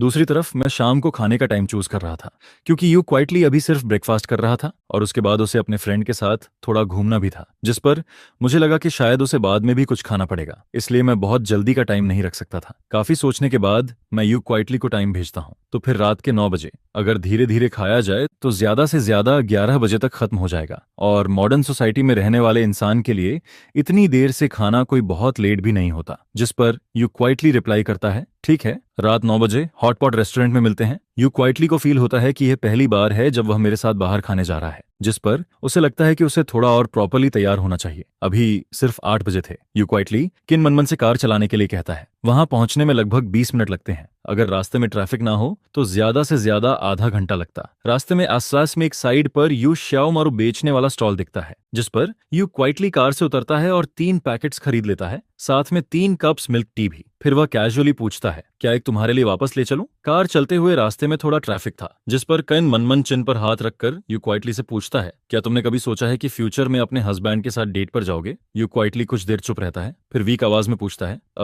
डेट पर क्यों जाऊं? मैं वैसे भी ज्यादा बाहर नहीं जाता। यह सुनकर किन मनमन कुछ देर के लिए स्ट्रेंजली साइलेंट हो जाता है, जैसे उसे उम्मीद ही नहीं थी कि यू क्वाइटली ऐसा जवाब देगा। उसे लगने लगता है कि शायद उसके दोस्त के दिमाग में सच में कुछ प्रॉब्लम है। जिस पर किन मनमन फिर पूछता है, तो फिर तुम मेरे साथ बाहर क्यों आए हो? यू क्वाइटली कैजुअली जवाब देता है, क्योंकि हम 2-3 साल से मिले नहीं थे। तुम्हारे साथ बाहर आकर पुरानी बातें याद कर सकता हूँ, लेकिन लू चाओ और मैं तो हर दिन मिलते हैं, हम हर दिन साथ रहते हैं, फिर हमें डेट पर जाने की क्या जरूरत है? यह सुनकर किन मनमन ऑलमोस्ट हार मान लेता है। फिर वह कहता है, घर और बाहर एक जैसे थोड़ी होते हैं। ये वैसे ही है जैसे लोग सिनेमा में मूवी देखने जाते हैं ताकि वहां का एटमॉस्फेयर फील कर सकें। जिस पर यू क्वाइटली तुरंत जवाब देता है, लेकिन मैं तो सिनेमा में भी मूवी देखने नहीं जाता, वहां मूवीज बस ज्यादा महंगी होती हैं। उसके अलावा कोई और फायदा है क्या? अगर लाइफ में स्पेशल इफेक्ट्स होते तो शायद इस वक्त किन मनमन के सिर पर हॉपलेस चमक रहा होता। फिर वह सीधा पूछता है, तो क्या तुम अपने हस्बैंड को पसंद करते हो? क्योंकि जब किसी को सच में पसंद करते हैं तो कई ऐसी बातें भी अपने आप समझ आने लगती हैं जो पहले समझ नहीं आती। जिस पर यू क्वाइटली कुछ नहीं बोलता। वह सीरियसली सोचने लगता है, क्योंकि उसका मेरे साथ ज्यादा कांटेक्ट नहीं रहा था, लेकिन वह इतना जरूर जानता था कि मेरे हस्बैंड होने की वजह से मेरे लिए उसके दिल में एक स्पेशल जगह है। वह रीजन एक्सप्लेन नहीं कर सकता था, लेकिन उसे पता था कि यह जगह अलग है। उसकी अपनी आइडेंटिटी में यू क्वाइटली बस मेरे साथ हाथ पकड़कर चलने तक की जगह रखता था, बाकी चीजों का उसके लिए ज्यादा मतलब नहीं था। फिर यू क्वाइटली धीरे से कहता है, ये पसंद नहीं है, ये बस रिस्पॉन्सिबिलिटी है। जिस पर किन मनमन मुस्कुराता है और कहता है, अगर तुमने ऑलरेडी डिसाइड कर लिया है कि तुम उसके साथ जिंदगी बिताओगे तो तुम्हें अपने लिए भी थोड़ा रास्ता बनाना होगा। तुम और लू चाओ ऐसे ही बस साथ नहीं रह सकते। तुम दोनों हस्बैंड वाइफ हो, कोई को-ऑपरेटिव रूममेट्स नहीं। तुम्हें कोशिश करनी चाहिए कि तुम उसे पसंद करो। अगर कर पाओ तो वही सबसे अच्छा होगा, चाहे उसका स्वभाव ब्राइट हो या फिर बिल्कुल आइस जैसा कोल्ड। तुम्हें अपने दिल में कुछ तो फील होना चाहिए। जिस पर यू क्वाइटली फिर चुप हो जाता है। कुछ देर बाद उसकी धीमी आवाज निकलती है, ये बात बहुत डेंजरस लग रही है। यू क्वाइटली और किन मनमन कार में 20 मिनट से ज्यादा फंसे हुए थे और अब टाइम 8:40 हो चुका था। जिस पर अचानक यू क्वाइटली को फील होता है कि शायद वह आज की मीटिंग के लिए लेट हो जाएगा। वह तुरंत अलर्ट हो जाता है, नहीं, अगर मैं लेट हो गया तो कितना एम्बेरसिंग होगा। लेकिन किन मनमन काफी काम रहता है, क्योंकि ट्रैफिक जाम उसके हाथ में नहीं था। जिस पर यू क्वाइटली अचानक कहता है, नहीं, मुझे पहले कॉल करनी होगी। हालांकि अभी भी लेट नहीं हुआ था, लेकिन उसके लिए यह बिल्कुल वैसे था जैसे कॉलेज में एक दिन पहले लीव मांगनी पड़ती है, क्योंकि सिर्फ वही लीव काउंट होती है जो पहले से ली जाए। यह देखकर किन मनमन नोटिस करता है कि यू क्वाइटली फोन निकालकर नंबर डायल करने वाला है, जिस पर वह उसे काइंडली रिमाइंड करता है, आवाज थोड़ी सॉफ्ट रखना, ज्यादातर लड़कों को जेंटल लड़कियां पसंद आती हैं। चिन मनमन अभी बोल ही रहा था, तभी यू क्वाइटली के हाथ में पकड़े फोन से कॉल लग जाती है और बहुत जल्दी उसमें से मेरी आवाज आने लगती है। जैसे ही कॉल कनेक्ट होती है, किन मनमन अपनी आईब्रोज उठाता है, फिर चुप हो जाता है। वह कुछ नहीं बोलता, बस यू क्वाइटली को एनकरेजिंग नजरों से देखता रहता है। जिस पर यू क्वाइटली एक गहरी सांस लेता है। यू क्वाइटली सच में बहुत कावड़ था। लू चाओ, मैं इस बार सच में समझ जाता हूँ, इंटरनेट वाला यू क्वाइटली और रियल लाइफ वाला यू क्वाइटली दोनों बिल्कुल अलग इंसान है। अगर ये वीचैट पर होता तो शायद यू क्वाइटली आते ही मुझे हस्बैंड बुला देता, और ऑनेस्टली वह सुनने में काफी कूल लगता, लेकिन रियलिटी में यू क्वाइटली बहुत ज्यादा सोचता है। वह जो भी बोलता है उसके पहले हर वर्ड का रिजल्ट सोचता है। लगता है हमारी तरफ थोड़ा ट्रैफिक जाम है। यू क्वाइटली अभी अगला सेंटेंस बोलने ही वाला था,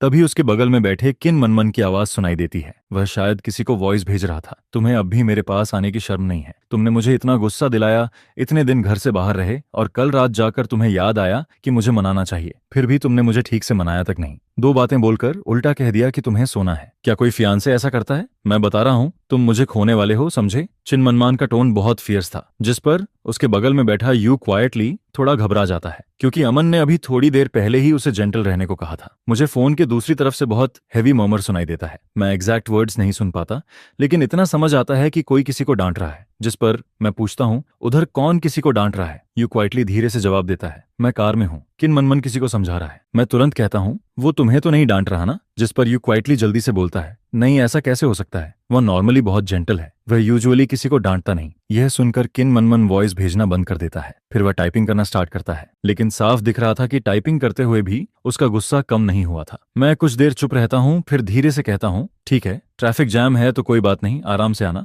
जल्दी मत करना, सेफ्टी का ध्यान रखना। जिसके बाद मैं वेटर से भी थोड़ा ऑकवर्ड होकर कहता हूं, सॉरी, मेरे दो फ्रेंड्स रास्ते में ट्रैफिक में फंसे हैं, शायद उन्हें आने में थोड़ा लेट हो जाएगा। 9:20 हो चुके थे, लेकिन यू क्वाइटली और किन मनमन अभी तक हॉटपॉट रेस्टोरेंट नहीं पहुंचे थे। फिर अचानक मेरे पास मैसेज आता है, हम पहुंच गए। जिस पर मैं तुरंत रिप्लाई करता हूं, तो फिर सीधे अंदर आ जाओ, मैं भी अभी आया हूं, वेटर अभी मेन्यू देकर गया है, तुम लोग आओ, फिर साथ में सूप बेस चूज करेंगे। इसके बाद मैं quietly table number you quietly को भेज देता हूं। फिर मैं आसपास की खाली टेबल्स को देखता हूं। अच्छी बात थी कि आज ज्यादा कस्टमर्स नहीं थे, वरना मैं इतनी देर तक यहाँ नहीं बैठ पाता। मैंने जानबूझकर कॉर्नर वाली टेबल चूज की थी, क्योंकि मैं रियल लाइफ वाले यू क्वाइटली को देखकर थोड़ा कंफर्टेबल फील करना चाहता था। जब यू क्वाइटली और किन मनमन अंदर आते हैं, तब मैं उनकी तरफ पीठ करके बैठा था। मेरे हाथ में अभी भी ईस्टर एग्स की छोटी सी बुलेटिन थी, जिसे मैं कैजुअली पलट रहा था। जैसे ही वे दोनों अंदर आते हैं, यू क्वाइटली बहुत धीरे से बोलता है, लू चाओ। जिस पर मैं पीछे मुड़कर उसे देखता हूँ। यू क्वाइटली बिल्कुल वैसा ही दिख रहा था जैसा मैंने इमेजिन किया था, बहुत शांत, बहुत सिंपल। ऐसा लग रहा था जैसे उसके अंदर सच में कोई क्वाइट सा एहसास हो। अगर मैं बस वीचैट की उसकी चैट हिस्ट्री भूल जाऊं तो शायद वह और भी नॉर्मल लगता। यू क्वाइटली बैठ जाता है, फिर अपने हाथ में पकड़ी मिल्क टी और जांग्यू मीट बॉल्स मेरे सामने रख देता है। फिर थोड़ी ऑकवर्ड आवाज में कहता है, मीट बॉल्स थोड़े ठंडे हो गए हैं, अगर तुम्हारा मन ना हो तो मत खाना, बाद में मैं खुद क्वाइटली खा लूंगा। असल में उसके ओरिजिनल प्लान के हिसाब से मीट बॉल्स ठंडे नहीं होने चाहिए थे। यह सोचकर यू क्वाइटली अंदर ही अंदर थोड़ा रिग्रेट करता है। मैं हल्का सा मुस्कुराता हूं और कहता हूं, कोई बात नहीं। फिर मैं मीट बॉल्स को साइड में रख देता हूं, क्योंकि पहले गेस्ट्स को हैंडल करना जरूरी था। बहुत जल्दी हम लोग अपनी जरूरत के हिसाब से ऑर्डर कर देते हैं। इसके बाद डिपिंग सॉस बनाने की बारी आती है। यह काम वैसे भी आसान था, इसलिए जैसे ही यू क्वाइटली उठता है, मैं भी उसके साथ उठ जाता हूँ। जिस पर पीछे बैठा किन मनमन हम दोनों को देखता है। फिर अचानक उसका मन नहीं करता कि वह हमारे बीच आए। वह कैजुअली कहता है, यू क्वाइटली, तुम मेरा सॉस बना देना, तुम्हें पता है मुझे क्या पसंद है। जिस पर यू क्वाइटली पीछे मुड़कर मुझे देखता है, फिर सामने बैठे किन मनमन को देखता है। उसके चेहरे पर साफ लिखा था, क्या तुम सीरियसली चाहते हो कि मैं यहाँ सर्वेंट बन जाऊं? लेकिन उस वक्त मैं अंदर ही अंदर सीक्रेटली खुश हो रहा था, हालांकि मेरे चेहरे पर कुछ नहीं दिख रहा था। यू क्वाइटली एक गहरी सांस लेता है, फिर सॉस टेबल के नीचे से 3 छोटे बॉल्स निकालता है। छोटे इंग्रेडिएंट्स रखने में आसानी हो, इसलिए वह अपने हाथ के 2 बॉल्स मुझे पकड़ा देता है। फिर कहता है, कोई भी काम हो लू चाओ, तुम हेल्प कर दो। मैं बॉल्स लेते हुए उसकी तरफ देखता हूँ, फिर हल्का सा हंसकर कहता हूँ, तुम तो हस्बैंड बोलने में बड़े स्मूथली थे, अब अचानक से नाम क्यों लेने लगे? यह सुनकर यू क्वाइटली के चेहरे पर सिर्फ 1 सेकंड के लिए अजीब सा एक्सप्रेशन आता है, लेकिन फिर वह तुरंत नॉर्मल हो जाता है। फिर बिना एक्सप्रेशन बदले कहता है, क्योंकि वह सब मेरा सेकंड पर्सनालिटी बोल रहा था। सेकंड पर्सनालिटी ने जो भी मैसेज भेजे, उनका मुझसे कोई रिलेशन नहीं है। मैं उसकी तरफ देखकर हंस देता हूँ। अगर ऐसा है तो फिर तुम ये भी बोल सकते हो कि तुम्हारा फोन खुद अपने आप मैसेज भेज रहा था, लेकिन अगर तुम्हें लगता है कि तुम्हारा ये रीजन वैलिड है तो ठीक है। यह सुनकर यू क्वाइटली पूरी तरह हेल्पलेस दिखने लगता है। फिर मैं उसे देखकर कहता हूँ, अब तुम थोड़े बोल्ड हो गए हो। जिस पर यू क्वाइटली तुरंत सेंसिटिव हो जाता है, लेकिन वह कुछ नहीं बोलता। इसी दौरान जब हम दोनों सॉस मिक्स कर रहे होते हैं, तभी हमारे ऑर्डर्ड डिशेस भी टेबल पर आ जाती हैं। अचानक यू क्वाइटली अपना सिर पकड़ लेता है, ओह,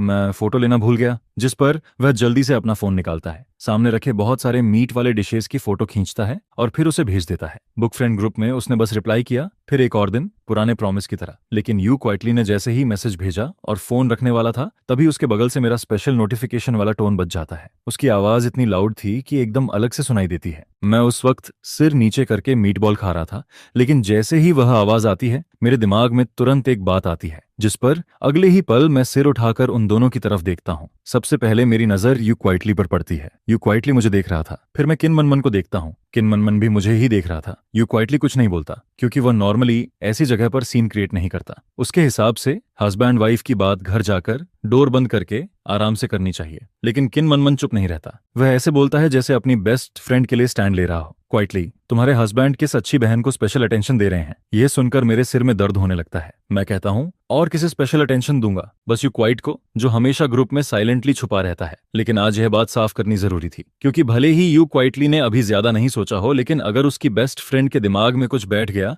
तो धीरे धीरे वही बात यू क्वाइटली के दिमाग में भी आ जाएगी। क्वाइटली, मेरी बात सुनो, मैं एक्सप्लेन करता हूँ। जिस पर यू क्वाइटली चुपचाप मेरे बाउल में एक पीस मीट रख देता है, फिर धीरे से कहता है, पहले खाना खाओ। उसका चेहरा थोड़ा रेड हो रहा था। शायद उसे लग रहा था कि अभी एक्सप्लेन करने का कोई फायदा नहीं है। अगर कुछ नहीं है तो वैसे भी बाद में बात हो जाएगी, और अगर कुछ नहीं है तो हॉट पॉट का मूड खराब करने का भी कोई मतलब नहीं था। मैं फिर कुछ बोलना चाहता हूँ, लेकिन जब मैं यू क्वाइटली को देखता हूँ तो कुछ नहीं कह पाता, क्योंकि इस वक्त हॉट पॉट बस हॉट पॉट होना चाहिए। जिस पर मैं क्वाइटली यू क्वाइटली के बाउल में खाना डालना शुरू कर देता हूँ, और जब मैं देखता हूँ कि यू क्वाइटली की तरफ से कोई रिएक्शन नहीं आता तो मैं और भी ओपनली उसके बाउल में खाना डालने लगता हूँ। और अब सबसे ज्यादा रिग्रेट मुझे यही हो रहा था कि यू क्वाइटली के सामने फोन को पहले ही साइलेंट कर देना चाहिए था। यू क्वाइटली खुद अपने लिए कुछ भी नहीं ले रहा था। मैं पॉट में से सारा मीट निकालकर उसके बाउल में डाल देता हूँ और लगभग खुद कुछ नहीं खाता। खाना खत्म होने के बाद मैं उठकर बिल देने चला जाता हूँ। मुझे नहीं पता था कितना अमाउंट आया था, लेकिन उसी वक्त यू क्वाइटली ने वीचैट पर सीधे मुझे 500 भेज दिए। जब मैं वापस आता हूँ तब तक दोनों लड़कियां भी अपनी चीजें समेट चुकी होती हैं, क्योंकि यहाँ हम किन मनमन की कार से आए थे। चिन मनमान को पहले से पता था कि यू क्वाइटली मेरे साथ घर जाएगा, जिस पर अलग होने से पहले किन मनमन यू क्वाइटली के कंधे पर हाथ मारता है और कहता है, अगर कुछ भी गलत लगे तो मुझे कॉल कर देना, मैं आकर तुम्हें ले जाऊंगा। यू क्वाइटली सिर हिला देता है। उसे पता था कि किन मनमन किस बात की तरफ इशारा कर रहा है, क्योंकि मेरे और उसके बीच अभी भी एक बात बाकी थी, लेकिन यू क्वाइटली खुद पूछना नहीं चाहता था। अगर मैं खुद से एक्सप्लेन नहीं करता तो वह भी ऐसे ही कुछ नहीं पूछता। असल में यू क्वाइटली कब से उस बात का प्रूफ लेकर बैठा था, ये शायद डिवोर्स वाले दिन तक चलता, लेकिन यू क्वाइटली चाहता था कि मैं खुद एक्सप्लेन करूं, क्योंकि उसने ऑलरेडी डिसाइड कर लिया था कि वह मेरे साथ आखिर तक जाएगा, और उसने ये भी डिसाइड कर लिया था कि वह मुझे पसंद करने की कोशिश करेगा। बस मुझे एक सही रीजन देना था। अगर मैं उसे एक रीजनेबल एक्सप्लेनेशन दे दूं तो वह खुद को समझा लेता। जिस पर रास्ते भर यू क्वाइटली चुप रहता है। वह फोन नहीं देखता और खुद से कोई बात भी स्टार्ट नहीं करता। घर पहुंचने के बाद यू क्वाइटली शायद गुस्से में थोड़ा तेज चलने लगता है, जिस पर मैं तुरंत आगे बढ़कर उसका हाथ पकड़ लेता हूँ। मुझे थोड़ा टाइम दो, मैं एक्सप्लेन करता हूँ। उस वक्त यू क्वाइटली के दिल में एक अजीब सा ऑकवर्ड फीलिंग था। असल में वह अभी भी गुस्सा था। हॉट पॉट रेस्टोरेंट में चुप रहने का मतलब ये नहीं था कि बात खत्म हो गई। मैं उसका हाथ पकड़कर नहीं छोड़ता, और शायद मेरी पकड़ थोड़ी ज्यादा स्ट्रांग हो जाती है। यू क्वाइटली सिर नीचे करता है, फिर उसकी नजर धीरे धीरे मेरे हाथ से मेरे चेहरे तक आती है, और उस वक्त मैं उसे बहुत सीरियसली देख रहा था, लेकिन मुझे अभी भी कुछ रियलाइज नहीं हुआ था। जिस पर यू क्वाइटली हल्का सा हंस देता है। वह मुश्किल से एक स्माइल बनाता है, फिर धीरे से अपना हाथ छुड़ा लेता है। उसकी रिस्ट थोड़ी रेड हो गई थी, लेकिन मेरा पूरा ध्यान बस यू क्वाइटली के मूड पर था, इसलिए मुझे रियलाइज ही नहीं हुआ कि मैंने उसका हाथ बहुत जोर से पकड़ लिया था। यू क्वाइटली अपनी रिस्ट को धीरे से रब करता है, फिर धीरे से कहता है, लो चाओ, कल बात करेंगे, मैं आज थोड़ा टायर्ड हूँ। असल में यह उस नातनी उसके हिसाब से शायद कुछ एक्सप्लेन करने जैसा था ही नहीं, लेकिन यू क्वाइटली यह बोलने के बाद भी वहीं खड़ा रहता है। वह जाता नहीं, क्योंकि वह मेरा एक्सप्लेनेशन सुनना चाहता था। बस वह कभी भी अपनी बात क्लियरली नहीं कहता। उसकी पर्सनैलिटी हमेशा से ऐसी ऑकवर्ड थी। मैं धीरे से कहता हूँ, असल में ऐसी कोई बात नहीं है। कुछ टाइम पहले मैंने ऑनलाइन कुछ आर्टिकल्स पढ़े थे। उसी दौरान मुझे एक वेब नॉवेल ऑथर दिखा जिसके रिजल्ट्स तुम्हारे जैसे थे, इसलिए मैंने उसे स्पेशल अटेंशन पर रखा, क्योंकि वह अक्सर ग्रुप में आता था और मैं उसे पकड़ना चाहता था। फिर बाद में मुझे पता चला,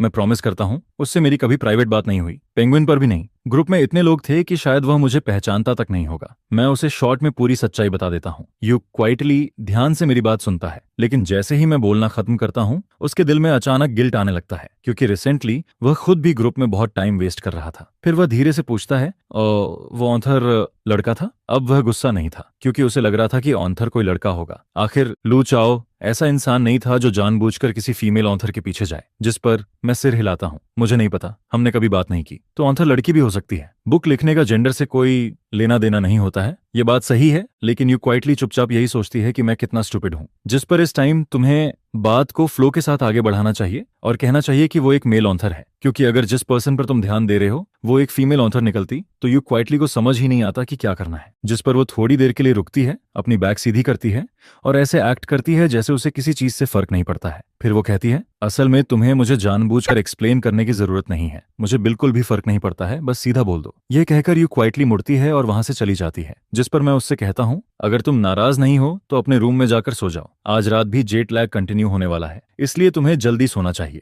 जिस पर मैं यू क्वाइटली की पीछे जाती हुई बैग को देखता रहता हूँ। मैंने तो उसे सब कुछ एक्सप्लेन कर ही दिया था, तो क्या यू क्वाइटली सच में नाराज नहीं है? विमेन सच में बहुत वियर्ड क्रीचर्स होती हैं। जब वो नाराज होती हैं तब भी कहती हैं कि वो नाराज नहीं है, और जब वो नाराज नहीं होती हैं तब भी वही कहती हैं। यहाँ तक कि शावर लेने के बाद भी वो यही बोलती हैं कि वो नाराज नहीं है। इसके बाद मैं बेड पर लेट जाता हूँ और फिर वीचैट पर यू क्वाइटली को एक बार फिर मैसेज करता हूँ, क्योंकि मुझे लगता है कि रियलिटी में पूछने से ज्यादा आसान वीचैट पर पूछना होगा। जिस पर मैं उसे टाइप करके भेजता हूँ, तो क्या तुम अभी भी नाराज हो? लेकिन यू क्वाइटली रिप्लाई नहीं करती है, यहाँ तक कि ऊपर टाइपिंग का भी कोई डिस्प्ले नहीं आता है। जिस पर मैं सोचता हूँ कि इस टाइम यू क्वाइटली के पास करने के लिए कुछ नहीं होगा, शायद वो शावर लेने गई होगी। आगे मैं और यू क्वाइटली के बीच की लास्ट चैट रिकॉर्ड को देखता हूँ, जो उस ट्रांसफर पर जाकर रुकती है जो यू क्वाइटली ने मुझे भेजा था। ऑफ कोर्स उस पैसे को लेना पॉसिबल नहीं था। मैं अपनी वाइफ और उसकी फ्रेंड्स को हॉट पॉट खिलाने के लिए इनवाइट नहीं कर सकता और ऊपर से अपनी वाइफ से पैसे भी नहीं ले सकता, जिस पर मैंने अभी तक उसे एक्सेप्ट नहीं किया है। मैं प्लान करता हूं कि 24 घंटे पूरे होने दूं ताकि वो अमाउंट अपने आप रिफंड होकर यू क्वाइटली के पास वापस चला जाए। करीब 10 मिनट बाद यू क्वाइटली फाइनली रिप्लाई करती है, जिस पर उसका मैसेज आता है, मैं अपने हस्बैंड से कैसे नाराज हो सकती हूँ।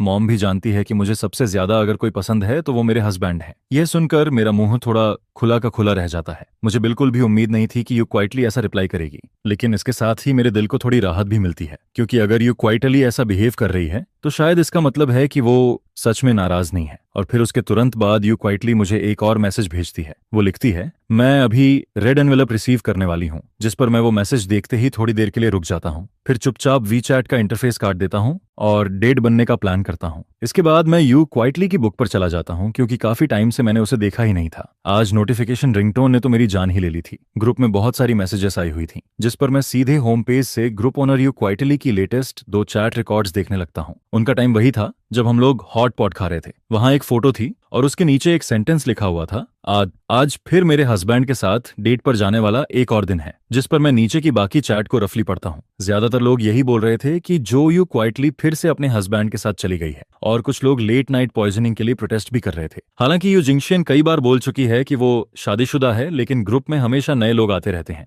और कुछ लोग ऐसे भी होते हैं जिन्हें इसके बारे में पता नहीं होता है। जिस पर मैंने डायरेक्टली एट करके यू क्वाइटली से पूछा, क्या ऑथर मैरिड है? On off course you quietly के रिप्लाई का इंतजार करना पॉसिबल नहीं था, लेकिन ग्रुप में बाकी एक्टिव लोग तुरंत मेरे सवाल का जवाब देने लगते हैं। जिस पर उनमें से एक कहता है, ऊपर वाला डेफिनेटली नया मेंबर है। ऑथर की शादी हुए आधे साल से भी ज्यादा हो चुका है। शादी के बाद से वो खुद को हमेशा 38 साल की मैरिड वुमन बोलती रहती है। फिर दूसरा पर्सन लिखता है, उसने अपने हस्बैंड के साथ घूमने के लिए 3 दिन की छुट्टी ली थी। और फिर एक और मैसेज आता है, उसने सॉफ्ट स्ट्रॉबेरीज सुखा दी, अब वो पहले की तरह एक्टिव नहीं रहती है, हर दिन बस फिशिंग करती रहती है। जिस पर कोई और कहता है, मुझे तो वो टाइम बहुत मिस होता है जब उसकी शादी नहीं हुई थी, उस टाइम वो बहुत मेहनती थी। फिर एक और मैसेज आता है, लेकिन शादी के बाद हर 3 दिन में छुट्टी मांगती है, या तो डेट पर होती है या फिर बेबी के साथ होती है। यह सुनकर मैं आधे प्रोविंस तक साइलेंट हो जाता हूँ। फिर मैं जल्दी से बात को कवर करता हूँ और यू क्वाइटली की बुक पर क्लिक कर देता हूँ, जिस पर मैं उसकी लेटेस्ट टब बुक खोलता हूँ और उसमें सच में बहुत सारे लीव नोट्स दिखाई देते हैं। हनीमून पर हस्बैंड के साथ जा रही हूँ, हस्बैंड के साथ डेट पर जा रही हूँ, इसलिए 2.5 महीने की छुट्टी, फैमिली ऑफ 3 को बाहर घुमाने ले जा रही हूँ, इसलिए 2 दिन की छुट्टी, आधा दिन की छुट्टी। ये सब देखकर मैं थोड़ा कंफ्यूज्ड हो जाता हूँ। जिस पर मेरे दिमाग में बस एक ही सवाल आता है, क्या यू क्वाइटली का सच में यू के साथ एक बच्चा भी है?